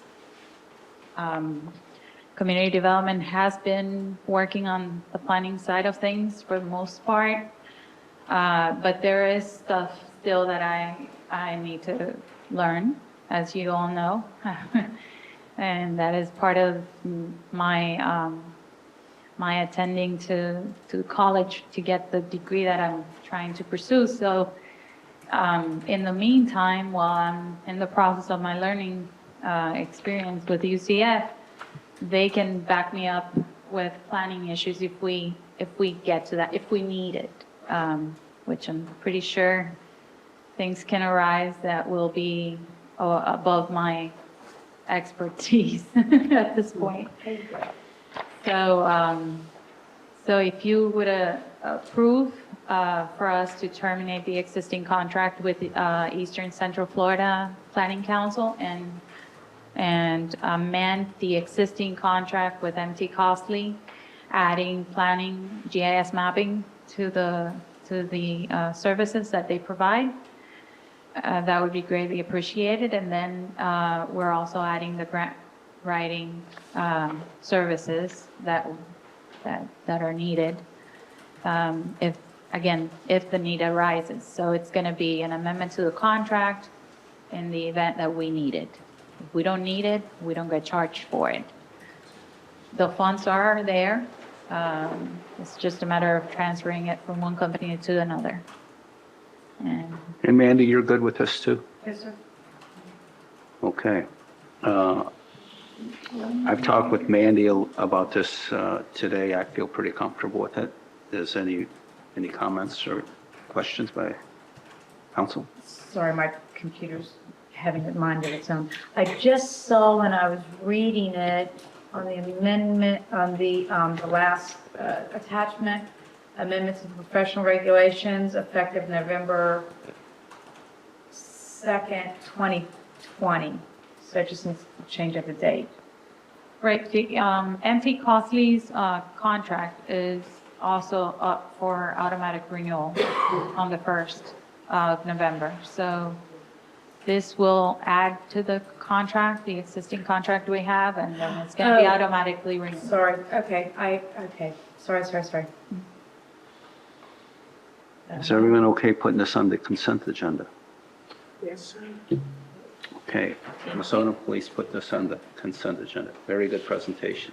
Thank you. All right, we're going to go to maybe number 9 and 10. Both, Andrew, you can just go one by one with these two. Yes, Mayor and Council, I'd be happy to do so. As you recall, at the last workshop, I gave an in-detail presentation on both of these ordinances.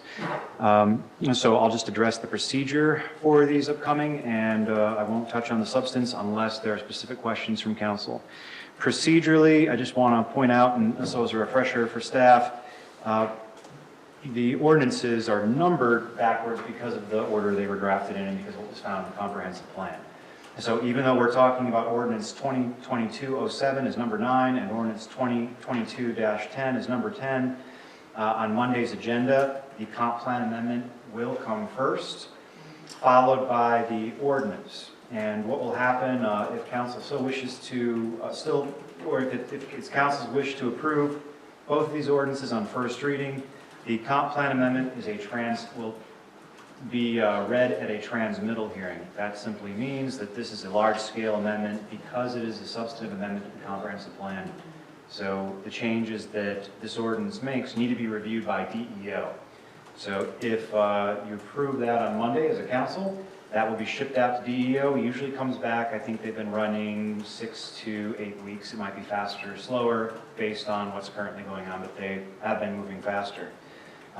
And then we'd go into first reading on the non-conforming signs. That ordinance would be put on hold until we see if any comments come back from DEO. I certainly don't anticipate that there would be, given that we're addressing signage here and not typical land use matters dealing with acreage and property, so forth.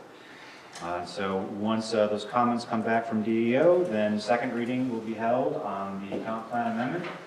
And once that passes, then assuming it does, then the second ordinance, 2022-07, would go to second reading, subsequently be adopted if that is council's collective wish, and becomes law at that point.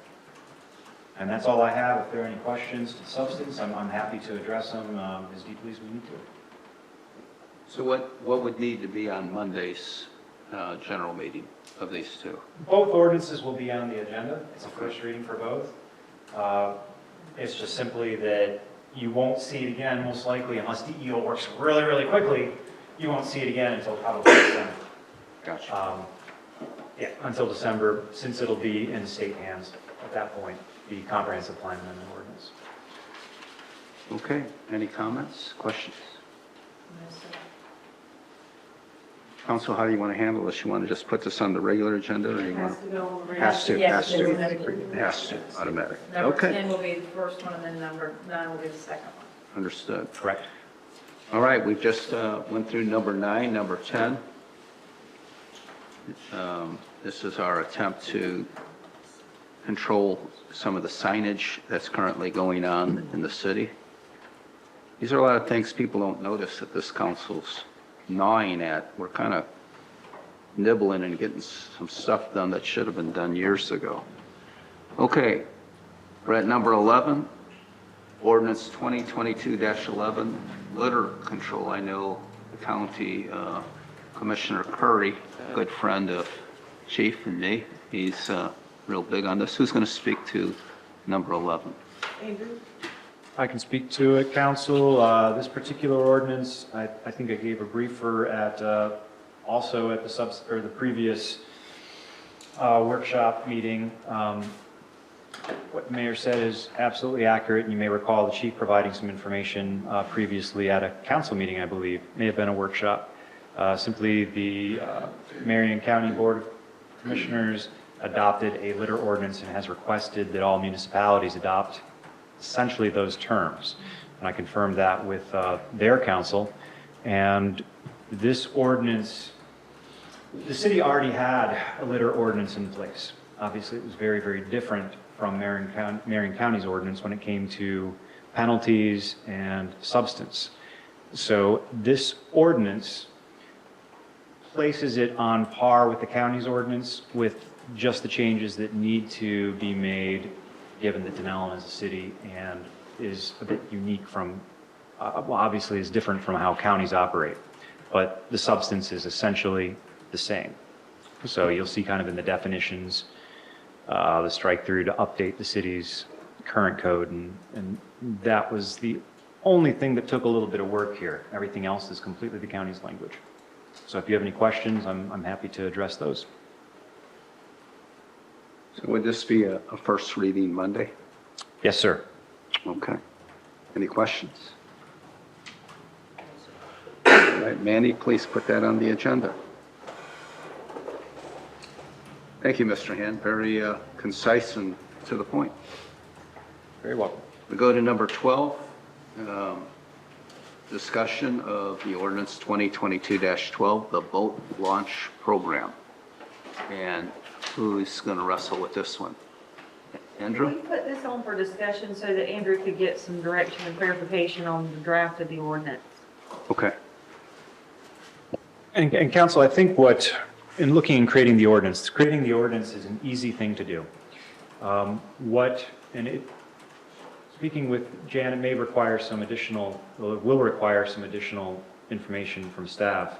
But as you see on this boat ramp survey, the city has looked at a number of municipalities and counties and how they operate. I think the biggest questions for council is how does council want to operate? Is it tagged only to parking? Is it tagged to launches as well?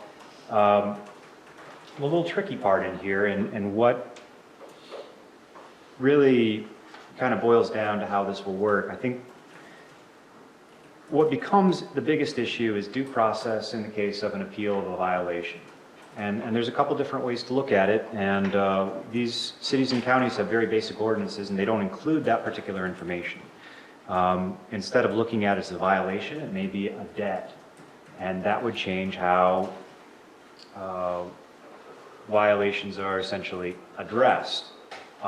What also really matters is how this, in this case, we're working a little bit backwards because the city has not yet committed to a particular vendor to administer the program.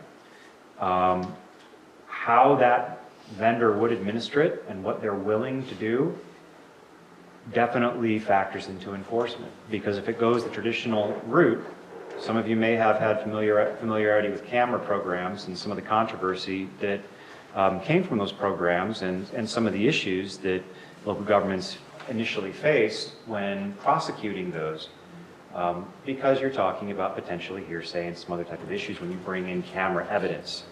And accordingly, if it's under a violation process, the city's contractor may need to agree to be present in court and be available to answer certain questions.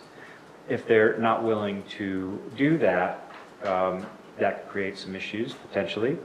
And going the other route where it's not a violation process, that could be an issue where it's a collections process and they may handle that. So each one of these companies handles things a little bit differently. Some of these programs, and I'm not speaking to any of these and through the state, I'm not sure that they're being administered correctly. Some may be, but I think what I would be looking for and what staff would be looking for is ideally in a perfect world, what council wants and how they would see the program working. Once we have that information from you, both myself and staff, staff can investigate how these particular local governments administer enforcement and take a look into that. And I can evaluate from a legal aspect if what you all want to do can be accomplished legally. And if it cannot, if it can, then fantastic, you can create the program immediately. If there's some sort of a caveat or something that creates an issue when it comes to appeals, then I can, at that point, provide you alternatives and other options upon doing the research. So really, at this point, I think it's just how you all would like it to work. Then we can talk to the vendors, we can talk to these other local governments and do an evaluation of what we need to do to satisfy due process if somebody were to appeal a particular citation, if it is a citation, in fact, as opposed to a debt. Council, let me lead in and then we can all jump in. When I first conceptualized and started to think about this along with the other council members, I looked at it in the most basic form of sort of a throwback. You pull up to a kiosk, you pay your fee, a little ticket pops out, you put it on your windshield, drop your boat off, you park your car, and if the police see you parked there with a trailer and you don't have your little ticket on, they write you a ticket. Well, I've been told that is like 20 years behind times. People don't do it that way anymore. Okay, so now we're talking about cameras with the license plates and that sort of thing. The one thing I can say is I would recommend to council that we start off simply and then expand it as we kind of get our grips around this. I think we should focus initially on boats and trailers that are using the ramp. I wouldn't get into yet the kayaks and whatever. I think that has a lot of issues with how you collect people parking in the parking lot and then walking their kayaks down there. People parking an empty car in the parking lot, starting somewhere else, getting out here, and then putting their kayak on the car and driving away. So what I'm looking for is just a basic plan for right now that can be changed, where we have a way of tracking when cars with a boat use the ramp, put their boat in, they're charged a fee, and we have a way of reinforcing that. As far as what I think the fee should be, I know the company's going to get some of the money. I also know that using credit cards, there's a percentage that goes to the credit card company. I would like to see the fee at a point that the city receives $10 clear for each time that ramp's used. We do need that money for maintenance of the parking lot. That dock is pretty worn out. And we also have plans in the future to put a kayak launch dock there. I'd love to use that money there. So theoretically, if you said we'll round it off, talking about the Rainbow River and the Withlacoochee, two beautiful rivers, something very, very special. I don't think people would be adverse to paying $15 to use that for a singular, knowing that we would probably net 10 or slightly over 10 for it. So that's pretty where I'm at. Just simpler the better. The easier to enforce, the better. If it's tagged to parking, as you proposed, I think that really does simplify the matter. As opposed to a launch fee where the fee is paid specifically for launching. So there's kind of a difference, and it kind of blends in this matrix. If you actually, it's not within here, but if you look at the codes per se, there's a difference. Some of the fees it may be called a launch fee, but it's solely for parking. And then it's not for putting the boat in the water. Some of these actually charge for putting the boat in the water, and I think the system's quite a bit more workable if it is tagged solely for parking as you proposed. So let me just follow up and then I'll leave it. John wants to. Wait, let me just say that, I think right now, total parking spots for trucks and trailers, I think we have 13, about 15 here, and I think we have 8 in the auxiliary lot. So we're talking about 20, minimally 20, up to 25 parking spots that can handle a truck and a trailer. So that would cap our income. Those that park on the side of the road and whatever, if we just charge for parking, they wouldn't have to pay anything. Right. That's what I was going to say, Right. is I don't see how we can tie it directly to parking, because people park just about anywhere they could find a spot outside of our parking lots. Well, it has to do with both, with the not parking just for cars, but it has to do with the trailers, boat trailers. But if it's outside of our parking areas and it's on the side of a road on the grass, are you saying we could still enforce it even though it's not within our parking area? Is it city-owned property? Right away. No. It's right of way, not technically owned by the city. The city has rights to for utilities or creation.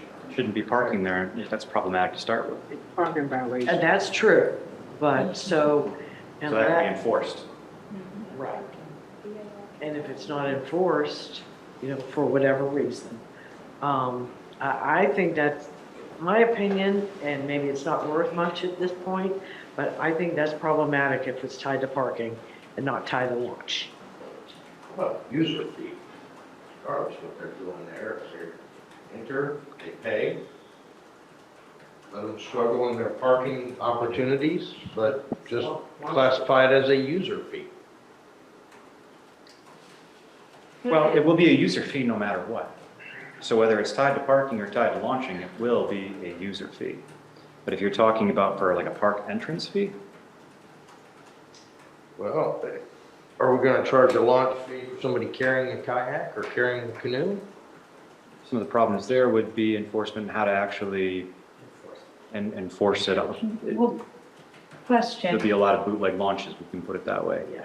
Question, and I can't remember what, we're going with the kiosk, Yes. and they have, Well, that was what was kind of decided. and they can do it off their cell phone, or they can do it on the machine itself, right? And they Yes. have to put in their tag number. That's at least one option. I mean, if it's a kayak, we haven't really gotten into that Well- discussion, Well, but it would still be a tag number off of their, supposedly, Well, off and, their vehicle. and and that's where I'm going with this, is because like when I go to Savannah, or when I went to Washington, wherever I went last, Colorado, we went to go park and walk around a park, and we had to do a parking fee, and even though we weren't taking a boat with us or strollers or anything, I still had to pay to use that park area, and I had to put in my tag number, regardless if I had a backpack with me or whatever. So I just imagine in Valerie's mind that if you are using this boat ramp to get into the water, be it a kayak, a boat, an inner tube, that in order to use the boat ramp, that there was a fee for that. A launch fee. A launch fee, regardless of, and if you're at the kiosk or if you're on your cell phone, you have to put PDQ XYZ for your license plate, regardless if you're parking here or over there or across the road at wherever. Because, and then we can only use those funds for water parks or. Water-based recreation. Thank you. That was what I was saying. I'm glad you remembered it. I just think parking is problematic. Yeah. I just think it needs to be what Troy was, I think, implying, is that if you're getting your foot wet in that river, that's where you need to, And that's really where, when I was in contact with these companies, That's how we that's would do what I it. was conveying Right. to them, was more of a launch fee. Now, of course, that can change, we don't have a contract yet. You know, I know I made a recommendation to Safe Park, they're ready, you know, they were gonna prepare like a draft agreement just for a look-see right now, but we may have to really fine tune that before they even get to that point. Or any of the companies, because they've all still been reaching out, so everybody's still interested. Well, Andrew, you're asking for direction. I think what has been discussed repetitively is a launch fee. If it's going to be a launch fee in that manner, I think the easiest way then to address it, besides doing some research as to how some of the other local governments administer it, is to look at the potential vendors as to how they would satisfy due process. I think some vendors in some communities are not aware of Florida due process. So as long as they have a system, since essentially they're going to be the ones managing it, because that is what they're getting paid to do. So as long as they're able to accomplish that and provide staff, myself, with reasonable assurance that, well, not reasonable assurance, with assurance, and that due process will be satisfied in their plan, and that should be a part of their contract, I think that would satisfy it. But, I think that there are some issues that are not insurmountable. But in dealing with that, it does create, there may be some inconsistencies. For instance, if someone doesn't have a vehicle or doesn't have a license plate to input, these companies may have already thought about all that. And so it's really looking at those contracts and what comes out of it. And if there's problems that are identified, we can ask them, what are you going to do about this? Well, I think it would be safe to say that these questions and considerations have been already discussed in other cities that have implemented it, I would think. So I think if we leaned on these companies' expertise, they would say we've already traveled down that road and this is what we do. Potentially. I have seen deficiency in other communities. Right. And so that is what brings the concern without being familiar with exactly how the vendors want to operate that the city is considering. Yeah, yes, another question. If enforcement is actually falling on the city, if say, for example, Safe Park, they can provide a list of who has paid and who hasn't, based on their camera system and what's input into their kiosk. So when you talk about due process, if it's up to our police to issue a notice of violation or a ticket, you would be looking to the vendor to provide the camera footage as proof or lack of? Let's not talk about this in detail now, Okay. because some of these concerns and so forth, frankly, I don't want to address them at a public meeting until I understand how they work. Because ultimately, when you're talking about chain of evidence and it comes into an appeal, there can be a number of questions that arise to the cameras and how they work, and ultimately you're relying on camera evidence rather than firsthand witnesses, which anybody familiar with courtroom procedures can see that can create, some chain of evidence type of issues. I don't want to address those specifically, but yes, we talk to them. I think that they will either have those answers, or if they don't, then we can discuss that with them too. Okay. So where do we go with this from here? I think we understand that council's looking at a launch fee as opposed to tag solely to parking. So from there, I think that gives us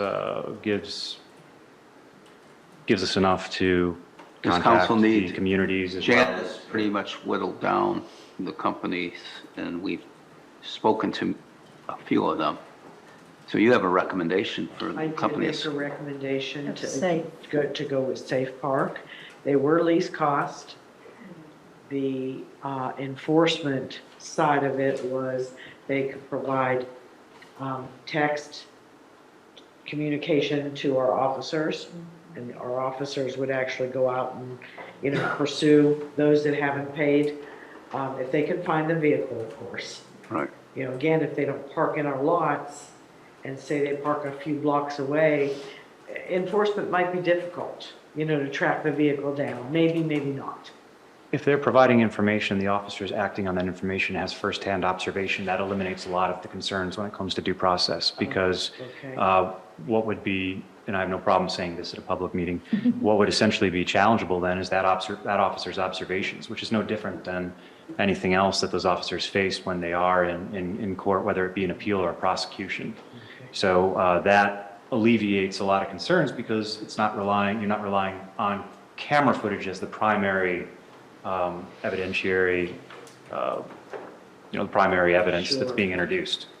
And then the user would, if it was me, I'd want a receipt, which they can get on their phone.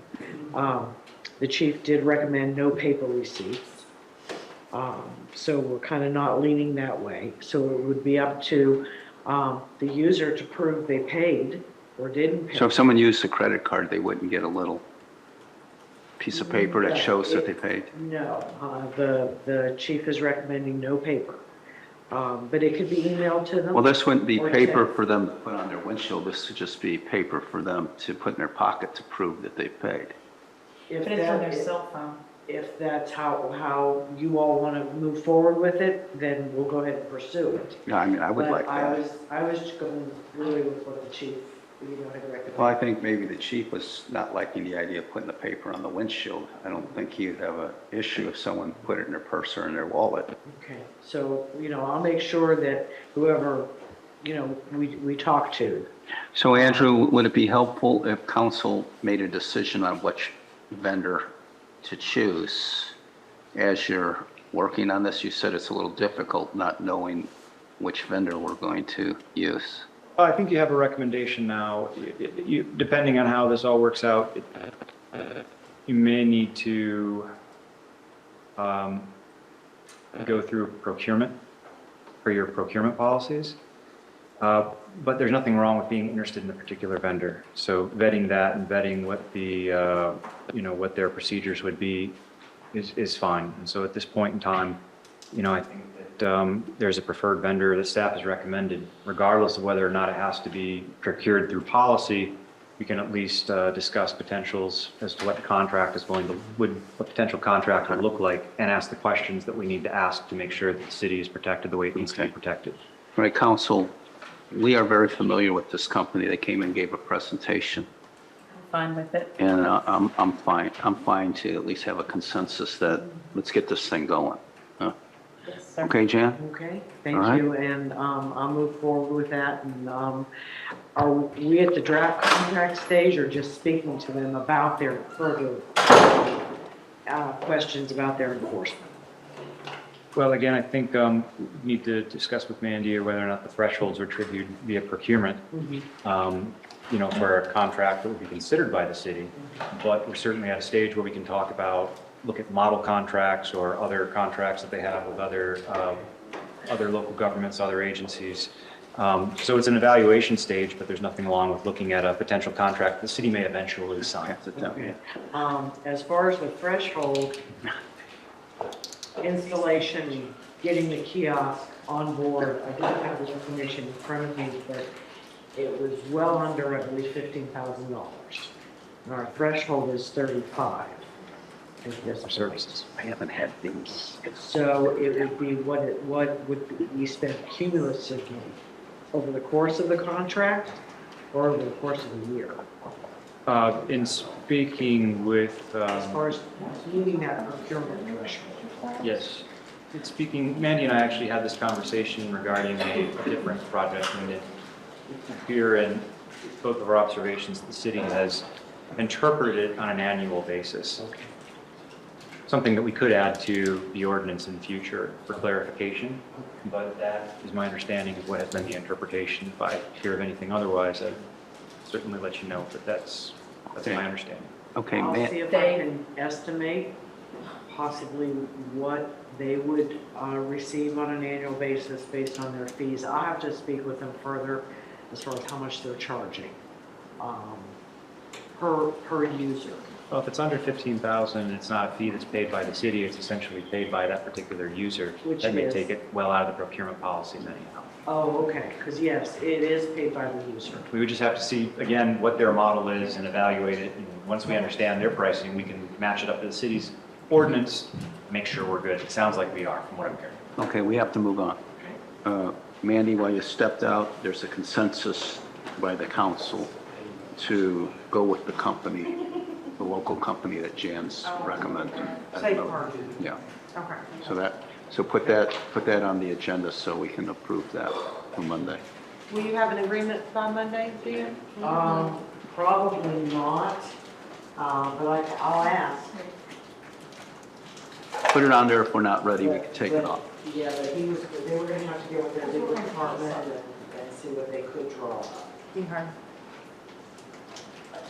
Okay, And I would warn council, I don't think we'll be ready to sign a contract on Monday, because the ordinance still needs to be in place, and we still need to do that due process evaluation, and that will take some time. But it could be well, placed on for the information. council needs to give official direction to staff to begin the contract process with this company, correct? A consensus at this point would be enough just to have a discussion with them, and then to bring back a contract for council's ultimate consideration.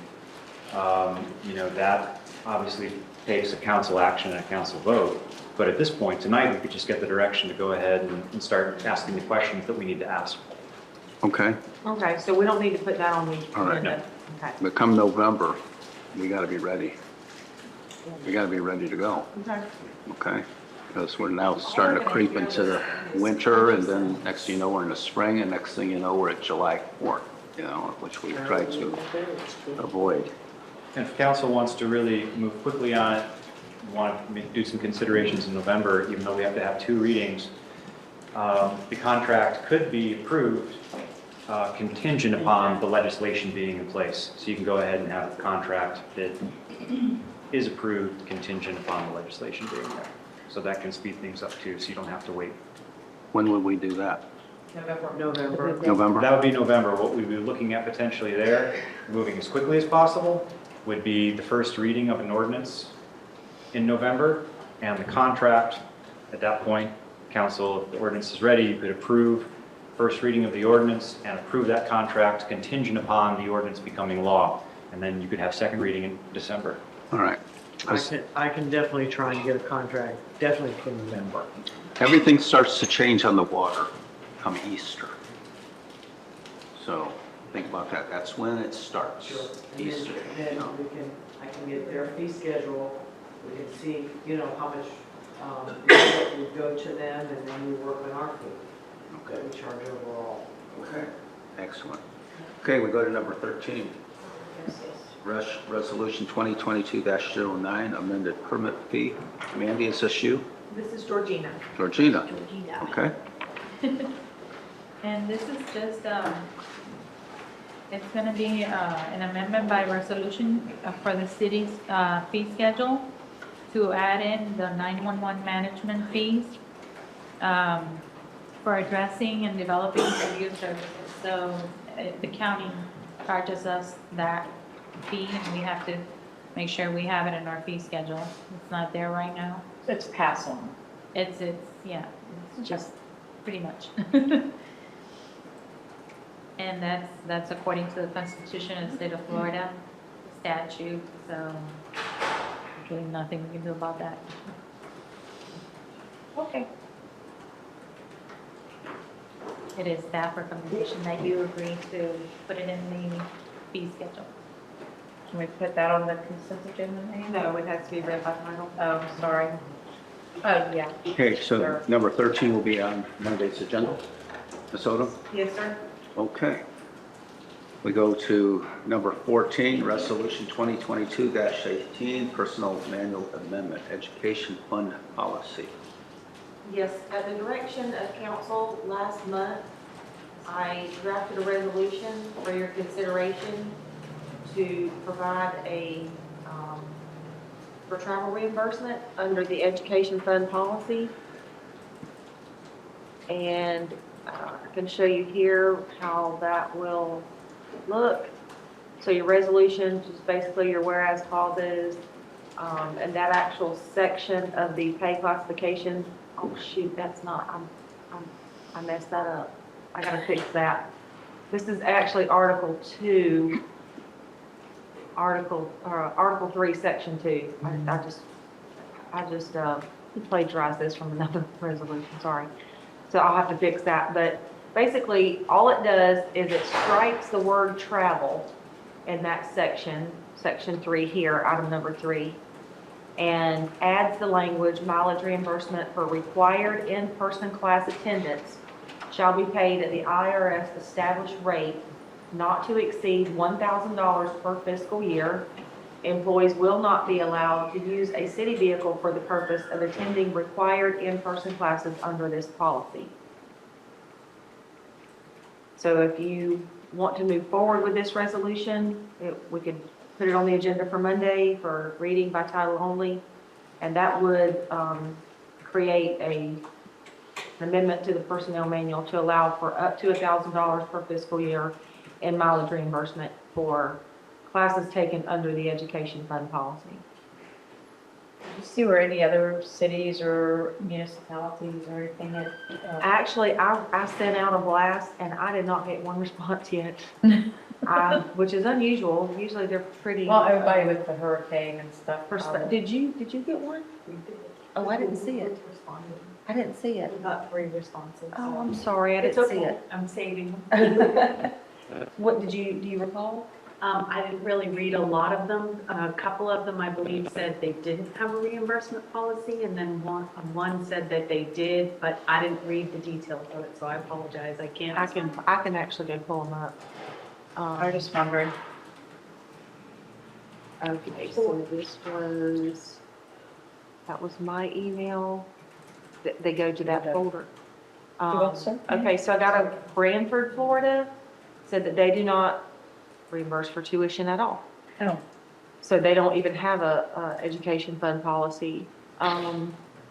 City of Crestview, full-time city employees, city may reimburse expenses for tuition, fees, and books for courses taken that are directly related to improvement of relevant job skills with the city, subject to budgetary allowances.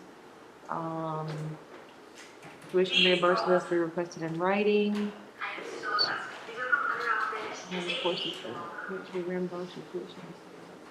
It doesn't look like this was Crestview. They have a policy, but there's no provision for travel. So that's all I've got. Okay. I was just doing homework. The language that says you cannot use a city vehicle, is it clear that you can still use a city vehicle? For instance, if you went to Jacksonville for a Florida League of City? Yes, that's why I specifically said under this policy. Okay. Under this policy, it would be prohibited. But under the city's normal travel reimbursement policy for city-related business, yes, you would still be able to take a city vehicle. So really what this is just reimbursing for mileage? Yes. Up to $1,000 per year? Right. At whatever the IRS rate would be at that time. Okay, council. It's pretty straightforward comments. I just think it would be fair. If you're going to school to enhance your job, to be more helpful in your job, I think it's fair for the employee to get knowledge. I did when I worked for the state. But they paid you for traveling to school? If I wanted to go to school, yes. If it had something to do with my job. Yeah, For then, the betterment of my job, yes. And that's already written into the policy that any courses must be job related. So I can't Right. go to school to be a dental hygienist and Right. expect the city to pay me not paying my you. Job tuition related. for that. Just saying. Is there any provision in the resolution that says who would approve whether or not the schooling is appropriate for what we would be responsible for? Yes, the department head, Mhm. and ultimately me or whoever else would be in my position. where me is. Well, to Vice Mayor's point of, has any other city done this, or are they doing it? It doesn't look like too many are, but that doesn't, to me, disqualify a good idea is a good idea. No, I was just, it was just, I to understand. have backup is always nice. I understand. I But she totally didn't get a understand. lot of responses, right? No, she only got 3. Not too many. The idea that someone would just simply get reimbursed mileage as they're going to class for something that's going to improve their ability as an employee, even though it's not addressed by other cities, doesn't seem to be that radical to me. It seems like something we should almost encourage.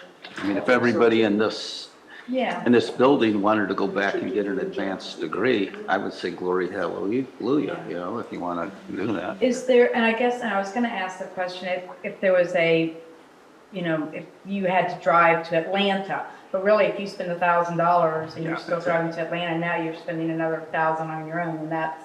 No, the cap protects us. Yeah, so that was a useless thought that I had.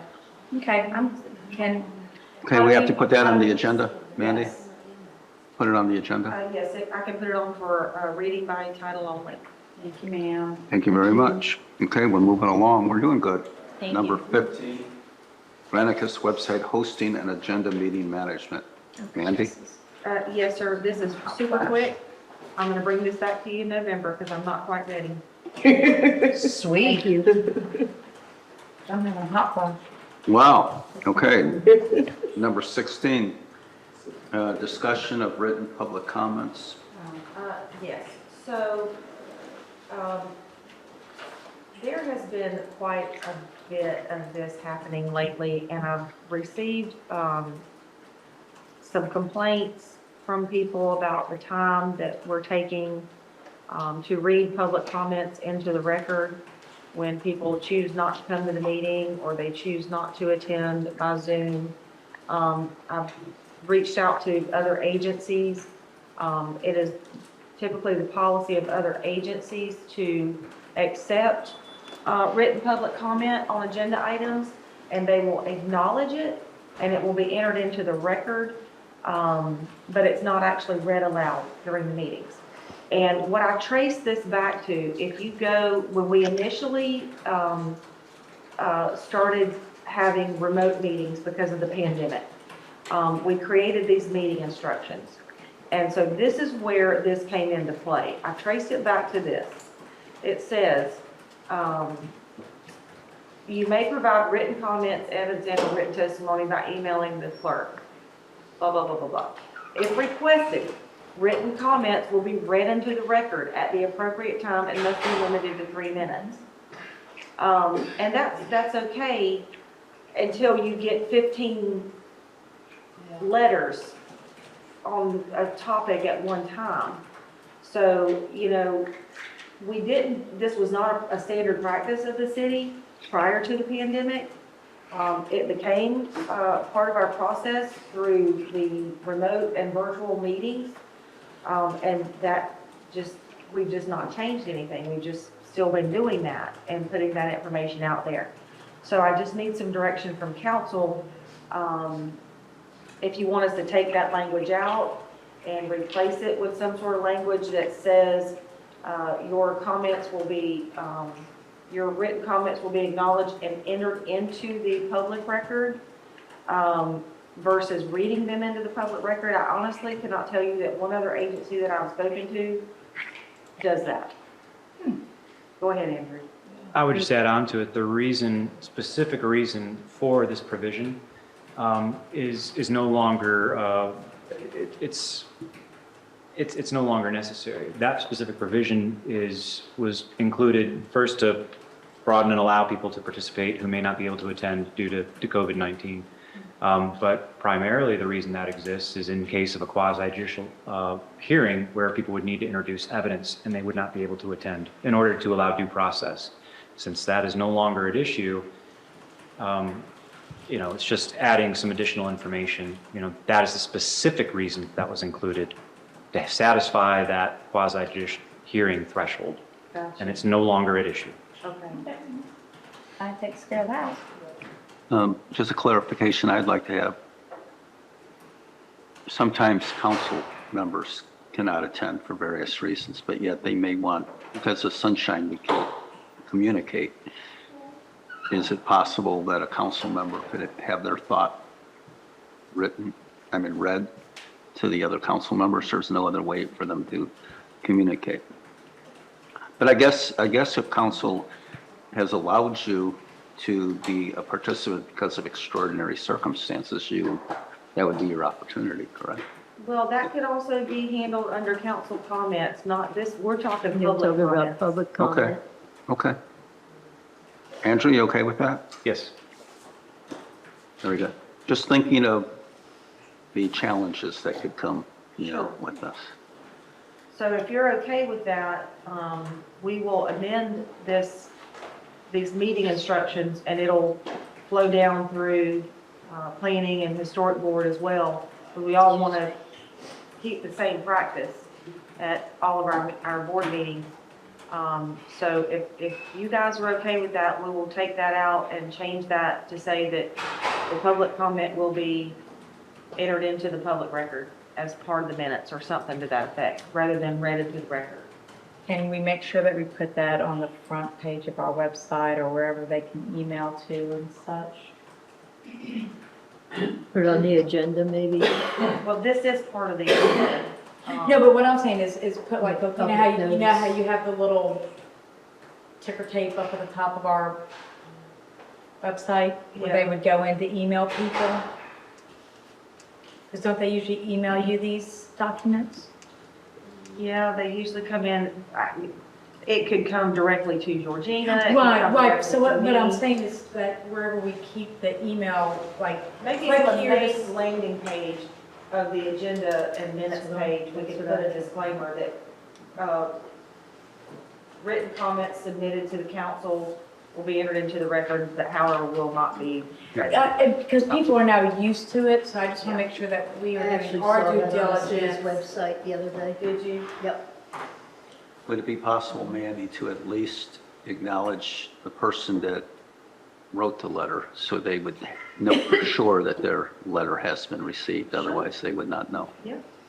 Right. That's a good idea. Yeah, we could say, Bill Fred Wright submitted Astaire. a letter, Yeah, okay. Anita Williams submitted a letter, these are the people who submitted letters on this topic, and they'll be entered So into they the don't record. think. There you go. it's ignored. Yeah, That's a that's good- a great Right. idea. Okay, good.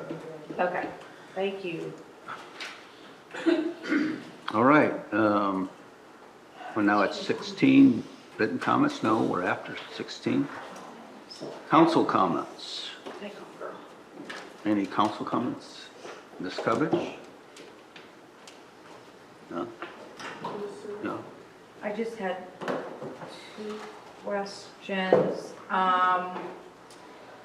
Regarding the sign up in regards to the Rainbow Springs Art Group that wants to replace that sign, whose sign is that? Is it ours or is it the historic district's? It's a sign that was constructed and installed by the historic village shops.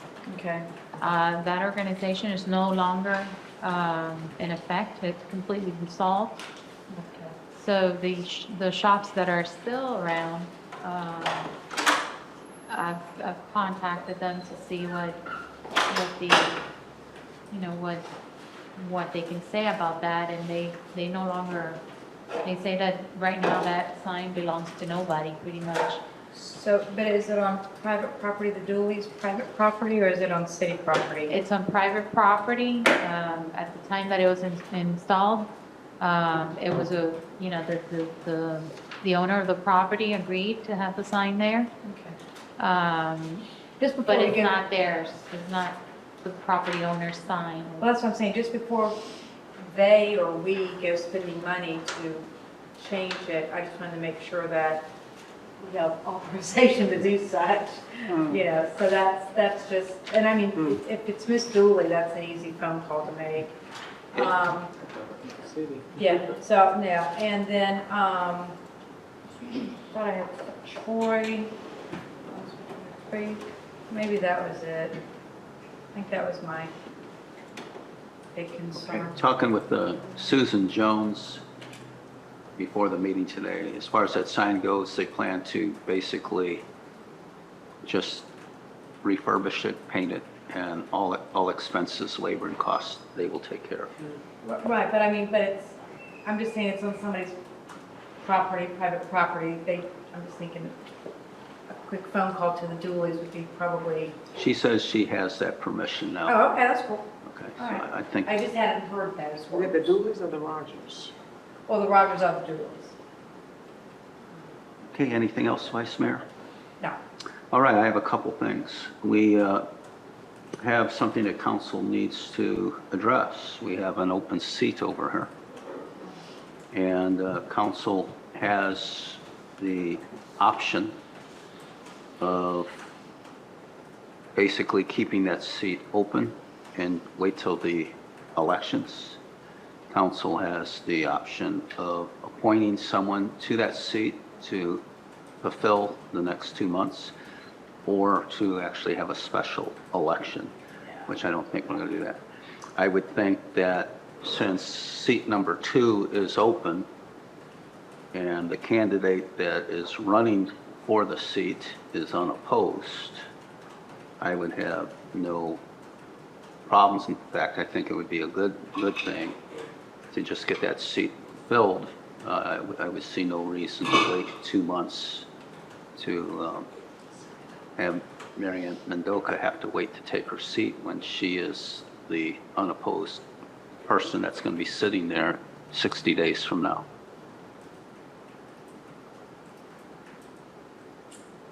Good idea. I certainly don't have a problem with it, if it can be done. Andrew, we have the ability to appoint, correct? Per the charter, yes. Yeah. So would you put that on the agenda, and council will vote on that, right? I have to vote on it. All right, well, we have to approve it. We can't approve that tonight. No, that would have to be at a council meeting. Okay. So Mandy, put that forward in the meeting, so we're not done with the entire meeting before she can sit out. Now, once that appointment is made, if we do it early in the agenda, she can go ahead and take the seat at that meeting. Is that correct? I believe that's the city's custom. This has happened a few times, and so I'm going on memory here, but I believe that's how it has worked in the past. Okay. She will never be sworn in. I'm sorry. Yeah, she'll have to be sworn in. She has to be sworn. I said, I believe that is the city's custom and how it has been conducted in the past. I'm just going off of memory, but there have been several that have taken place, several appointments over the last few years. And uniformly, they've all been done the same way. I'll have to go back and double check, but there is sort of well, you do have the swearing in, you have to give the oath. Okay. And there's normally, before an elected official actually takes their seat, there's an orientation process that we go through with them to provide them, all sunshine law stuff and, just a whole package of stuff that we give them, which is not necessary to do that before Monday. I can still do that after the fact, but I would say at a minimum, you want to give the oath prior to Oh, absolutely. taking the seat. Okay. That's why I'm saying we should do this forward, like, get the formalities out of the way. Last thing, just some food for thought, because Art Jones will probably come back to us again, as you probably have read. Mr. Jones was surprising because how quick it happened. He was able to get his $150,000 grant for a survey of the Rainbow River, which does now give him some credence to what he's doing. I'm amazed that he was able to get that quick, but he did. So he has approached the city and asked if we would be willing to make some sort of contribution to the cause. So I'm just throwing that out there. That I'd like to comment on that. yeah, sure. I'm happy that it got the $150,000 to start that survey. However, the survey has no connection with permits from either Florida DEP or SWIFT-MUD or the Army Corps of Engineers, because it's what's called a non-invasive survey. All they're gonna do is put a stick in the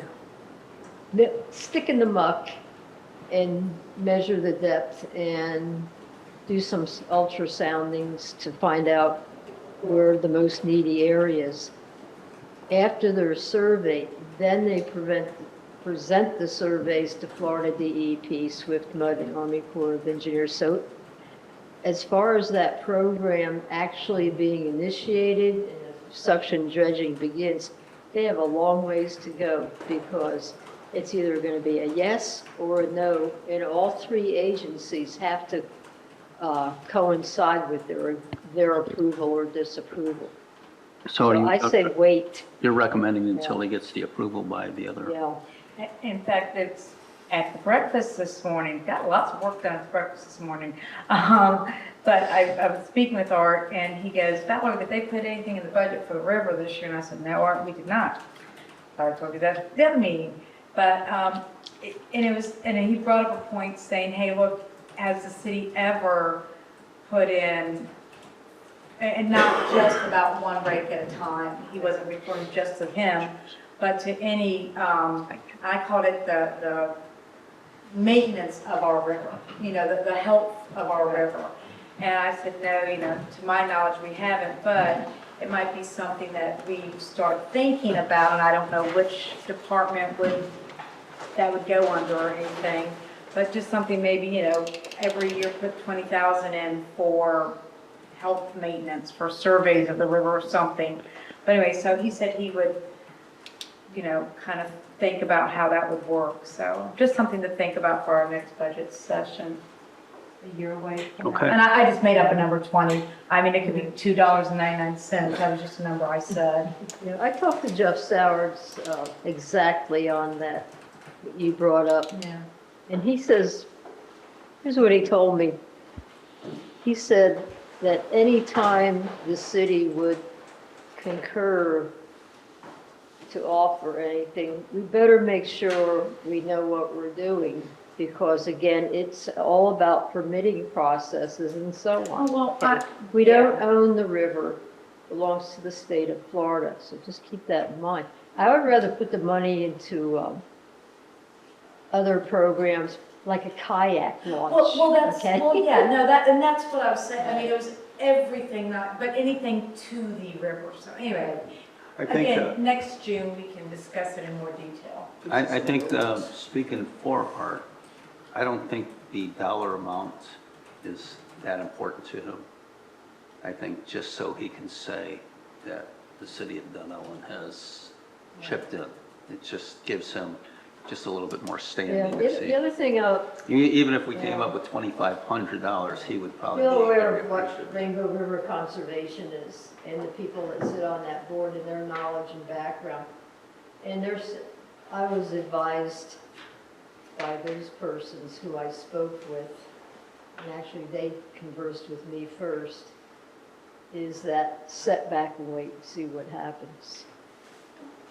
Well, I would like to hear that from someone who actually has the credentials rather than I heard somebody tell me, I talked to somebody and they told me. Bernino? Like, I would like someone from DEP or Mr. Sowers or Jeff Sowards. come on in here and tell us, so we're not hearing it secondhand. It would mean a lot to me if someone like I that have came. email communications from Jeff Sowards on this. So invite him to come. We'd like to hear about it. Because the Rainbow River, I live on the lower end, and I will tell you from the bridge down, it's a sea of muck. There is nothing that grows there, it's dead. If you swim in it, some smelly mustard gas, not mustard, methane gas, mustard gas, that's World War It's I. actually sulfur. It's not that bad. It's methane and sulfur dioxide. Yeah, I mean, it smells like rotten eggs. It's anywhere from calf deep up to your knee. And it's just gonna sit there forever. And his plan is to suck it out of there. And that has nothing to do with nitrates. What it is what it is, and it's gonna remain that way until somehow it's removed. I don't know how else you would remove it. when boats go through it, you can see this brown yellow cloud in the water. It's terrible. Okay, done with council comments, city attorney comments, Mr. Ham? Nothing additional beyond what I've addressed this evening. Okay, as I promised 3 hours ago, you public comments. Anyone that would like to have public comment? You deserve it, Mr. Porter. I said I gave it candy, what more can you ask for? Dave Porter, 11835 East Blue Cove Drive. On the subject of reading public comments, emails at meetings, is the meeting agenda sheet, is that apply for all committee meetings also, or just for the city council? It would be all meetings. So there are some committee meetings that that change every meeting. It's the way it's operated. You almost have to take Dramamine because it changes, and it changes on the fly during the meeting. So some meetings, they go through written markups of documents, line by line. Some meetings, they allow and read all the written emails. Some meetings, they go line by line and let public comments on every line multiple times without a time limit. But if the committee is using written emails in their evaluation as a line-by-line review, and the public doesn't have access to those emails, then it's difficult to understand what they're evaluating. So I know I'm just kind of gabbing, and it's hard to understand what I'm saying, but if you don't read those emails, and they're using those as a line-by-line comparison, then they need to be available to the public somehow after the fact as what they're... Yeah, they would be, definitely. When I say entered into the record, I mean, as soon as they're received, they become a public record. As soon as they're received. Okay, so then there's a process where you have to request those documents, and that becomes kind of arduous and expensive. So it's just something to consider, and I'm not against what you're saying. I guess I'm advocating that, just kind of think through how that works, and then these meeting agenda directions should be applied to all committees. Thank you.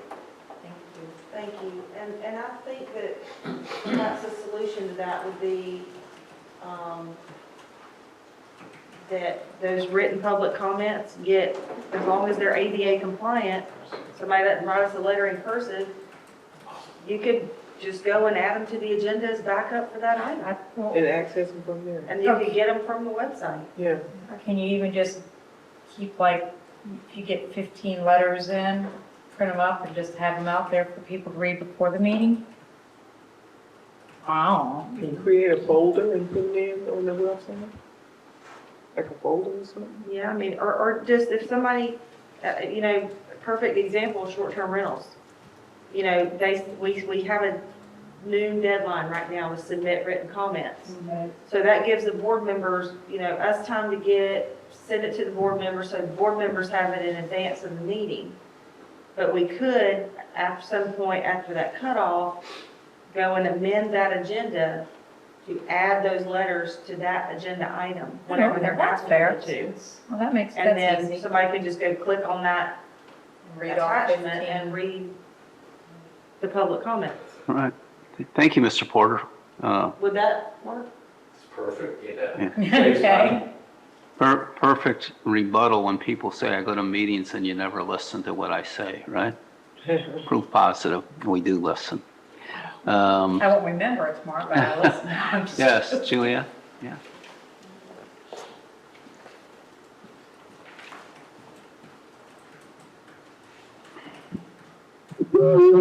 Julianne Mendonça, 11894 East Blue Cove Drive. So I'll just start real quick to piggyback off what Dave Porter said.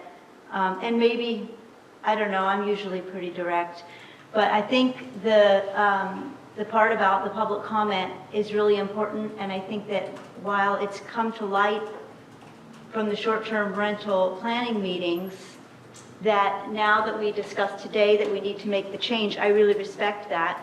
But I also know that it creates a real discrepancy, because when the short-term rental issue started to rev up, there was a point at which I think there was about an hour and 15 minutes of public comment read from short-term rental owners who lived outside the area and couldn't make it to the meeting. Then at subsequent meetings, when the other side were sending in their letters, the rule changed and they were no longer read into the record. So at the short-term rental meeting where the hour and a half or hour and 15 or hour 30 of comments were read in, as Dave is saying, there was one of them that was line by line that the commission actually used to begin the revisions on the document. So I just want to point out, since we're sort of midway through a process, that there appears to be some inequity with changing it mid-drift. And maybe that can't be avoided. Maybe I'm not even being clear with what I'm saying. But definitely things that I've thought about as I've attended those short-term rental meetings. And the consistency with public comment, I would have to agree with what Dave is saying, that at the last meeting, and I can address this at that meeting, there was not consistency on when public comment was taken. It was taken very frequently. It was very much a back and forth, and it wasn't really in the spirit of what comments have been generally in the city. So that's all I wanted to say about that. Other things, going back to the police pension board meetings, I know these happen on a weekday morning at 8:30, and they seem to be the one meeting that aren't recorded. And that's really created a difficulty for working people, such as myself, to keep up with pension board meetings. I can't show up at 8:30 on a weekday, and because they're not recorded like all other public meetings, it's made it difficult for me to follow that. I wanted to speak real quick. I appreciate the litter ordinance, and I think it ties into, Chamber talked about a lot of their events. Their food truck rally and music festival is coming up, and I always notice after that they do a really great job managing litter. But then we've also talked about Santa coming and the parade, and I often find that the litter after the parade is really kind of out of control. I often spend a lot of time picking up church pamphlets and squashed candy. So I would wonder if the city could be proactive with working with the chamber in looking at city code. I had it written down, 18.183, on how we can help proactively manage the litter and make the chamber and the participants in the parade responsible for keeping things cleaned up, as opposed to us having to pick it up afterwards. Thanks so much. Thank you. Can I make a clarification? Sure, please. The pension board meetings are recorded, they're just not live streamed. They are recorded, we have the audio, and then we do have minutes of those meetings. So I didn't want it to seem like we didn't do the same thing that we do for all the other meetings. We just don't do the Zoom and the live stream and all that. And typically, those have been very short meetings. Those meetings will start at 8:30 and we'll be done by 8:45, 9 o'clock. Because So it's just- Julianne's point, the meeting that they just had, it is available. It is. Yeah. Come on, Where Liz. can I find it? It's we can send it to, the audio? Yeah. Yeah, we can send you the audio. Okay, great. Yeah. If I just know where to find them, then at each time I can go back and listen. Yeah. Okay. But yeah, they are recorded. It just more recently, when the board became a little bit more proactive in looking at these extra benefit reserve, that the meeting started actually going a little bit longer, and it wasn't just approving the minutes, approving the financial reports, reappointing board member. I mean, it was just, 15, maximum 30-minute meetings. Well, to Julianne's comment then, I think it should be clear on our website that all meetings, all meetings are recorded. They And are. I mean, So I'm kind of taken by what she's saying. She wouldn't know that meeting's recorded. Maybe I missed it because I was looking for it in the way that I look for all other meetings. So if you're looking on YouTube, it's not gonna be there. But we have the audio. Okay, so just want to make sure if someone is wondering about it, that we're telling them we do have it, Yeah. right? And all the minutes and everything are all posted. When you go on the agendas and minutes, everything Okay. is there. All right, I just have, well, one question for either you or Andrew. Louise Kenny has submitted her letter of resignation. Is that in effect now, or do we have to accept it, or whatever? There was some back and forth to me, don't do certain things until council has accepted her resignation. Council does not need to accept the resignation. It can, but it would be ceremonious because a council member has the right to depart from their seat if they so wish. So since she has written the letter and vacated that seat, it's effective upon the city's receipt of the letter. Okay, so she is now outside the sunshine law, Yes. correct? So if I wanted to call her and say, Louise, I haven't spoken to you for 2 years, how you doing? I could do that now. Seat's vacant, so as of right now, it's clear the seat is vacant, and she is no longer a council member, and council is aware of that, so that's fine. But in the abundance of caution, you would recommend don't do that until Monday, until Julianne's sitting there, in the abundance of caution. In abundance of caution, that is always, if it's going to be city business, there's no problem with reaching out to her to discuss personal matters, but take that extra step. I don't think that anybody in the world can argue that she's still a council member when somebody else is up there sitting in that seat. So that you clearly have no issues at all once that comes. Does that mean I can talk to Julianne until she sits here next Monday? I thought there was something. She's not sworn in She's yet. not technically a council member elect, but now the council has discussed it and it's anticipated that she is going to be filling that seat. Accordingly, I'd recommend at this point not to speak regarding city business. Okay. With, Thank you. Glad we asked these questions, huh? Louise and I were running from each other in Save-A-Lot one day. Yeah. We went in the door together, we were trying to avoid each other. Okay, do we have a motion to See adjourn? y'all. Second, all in favor, unanimous. Peace out. Thank you very much. Hey, Julianne?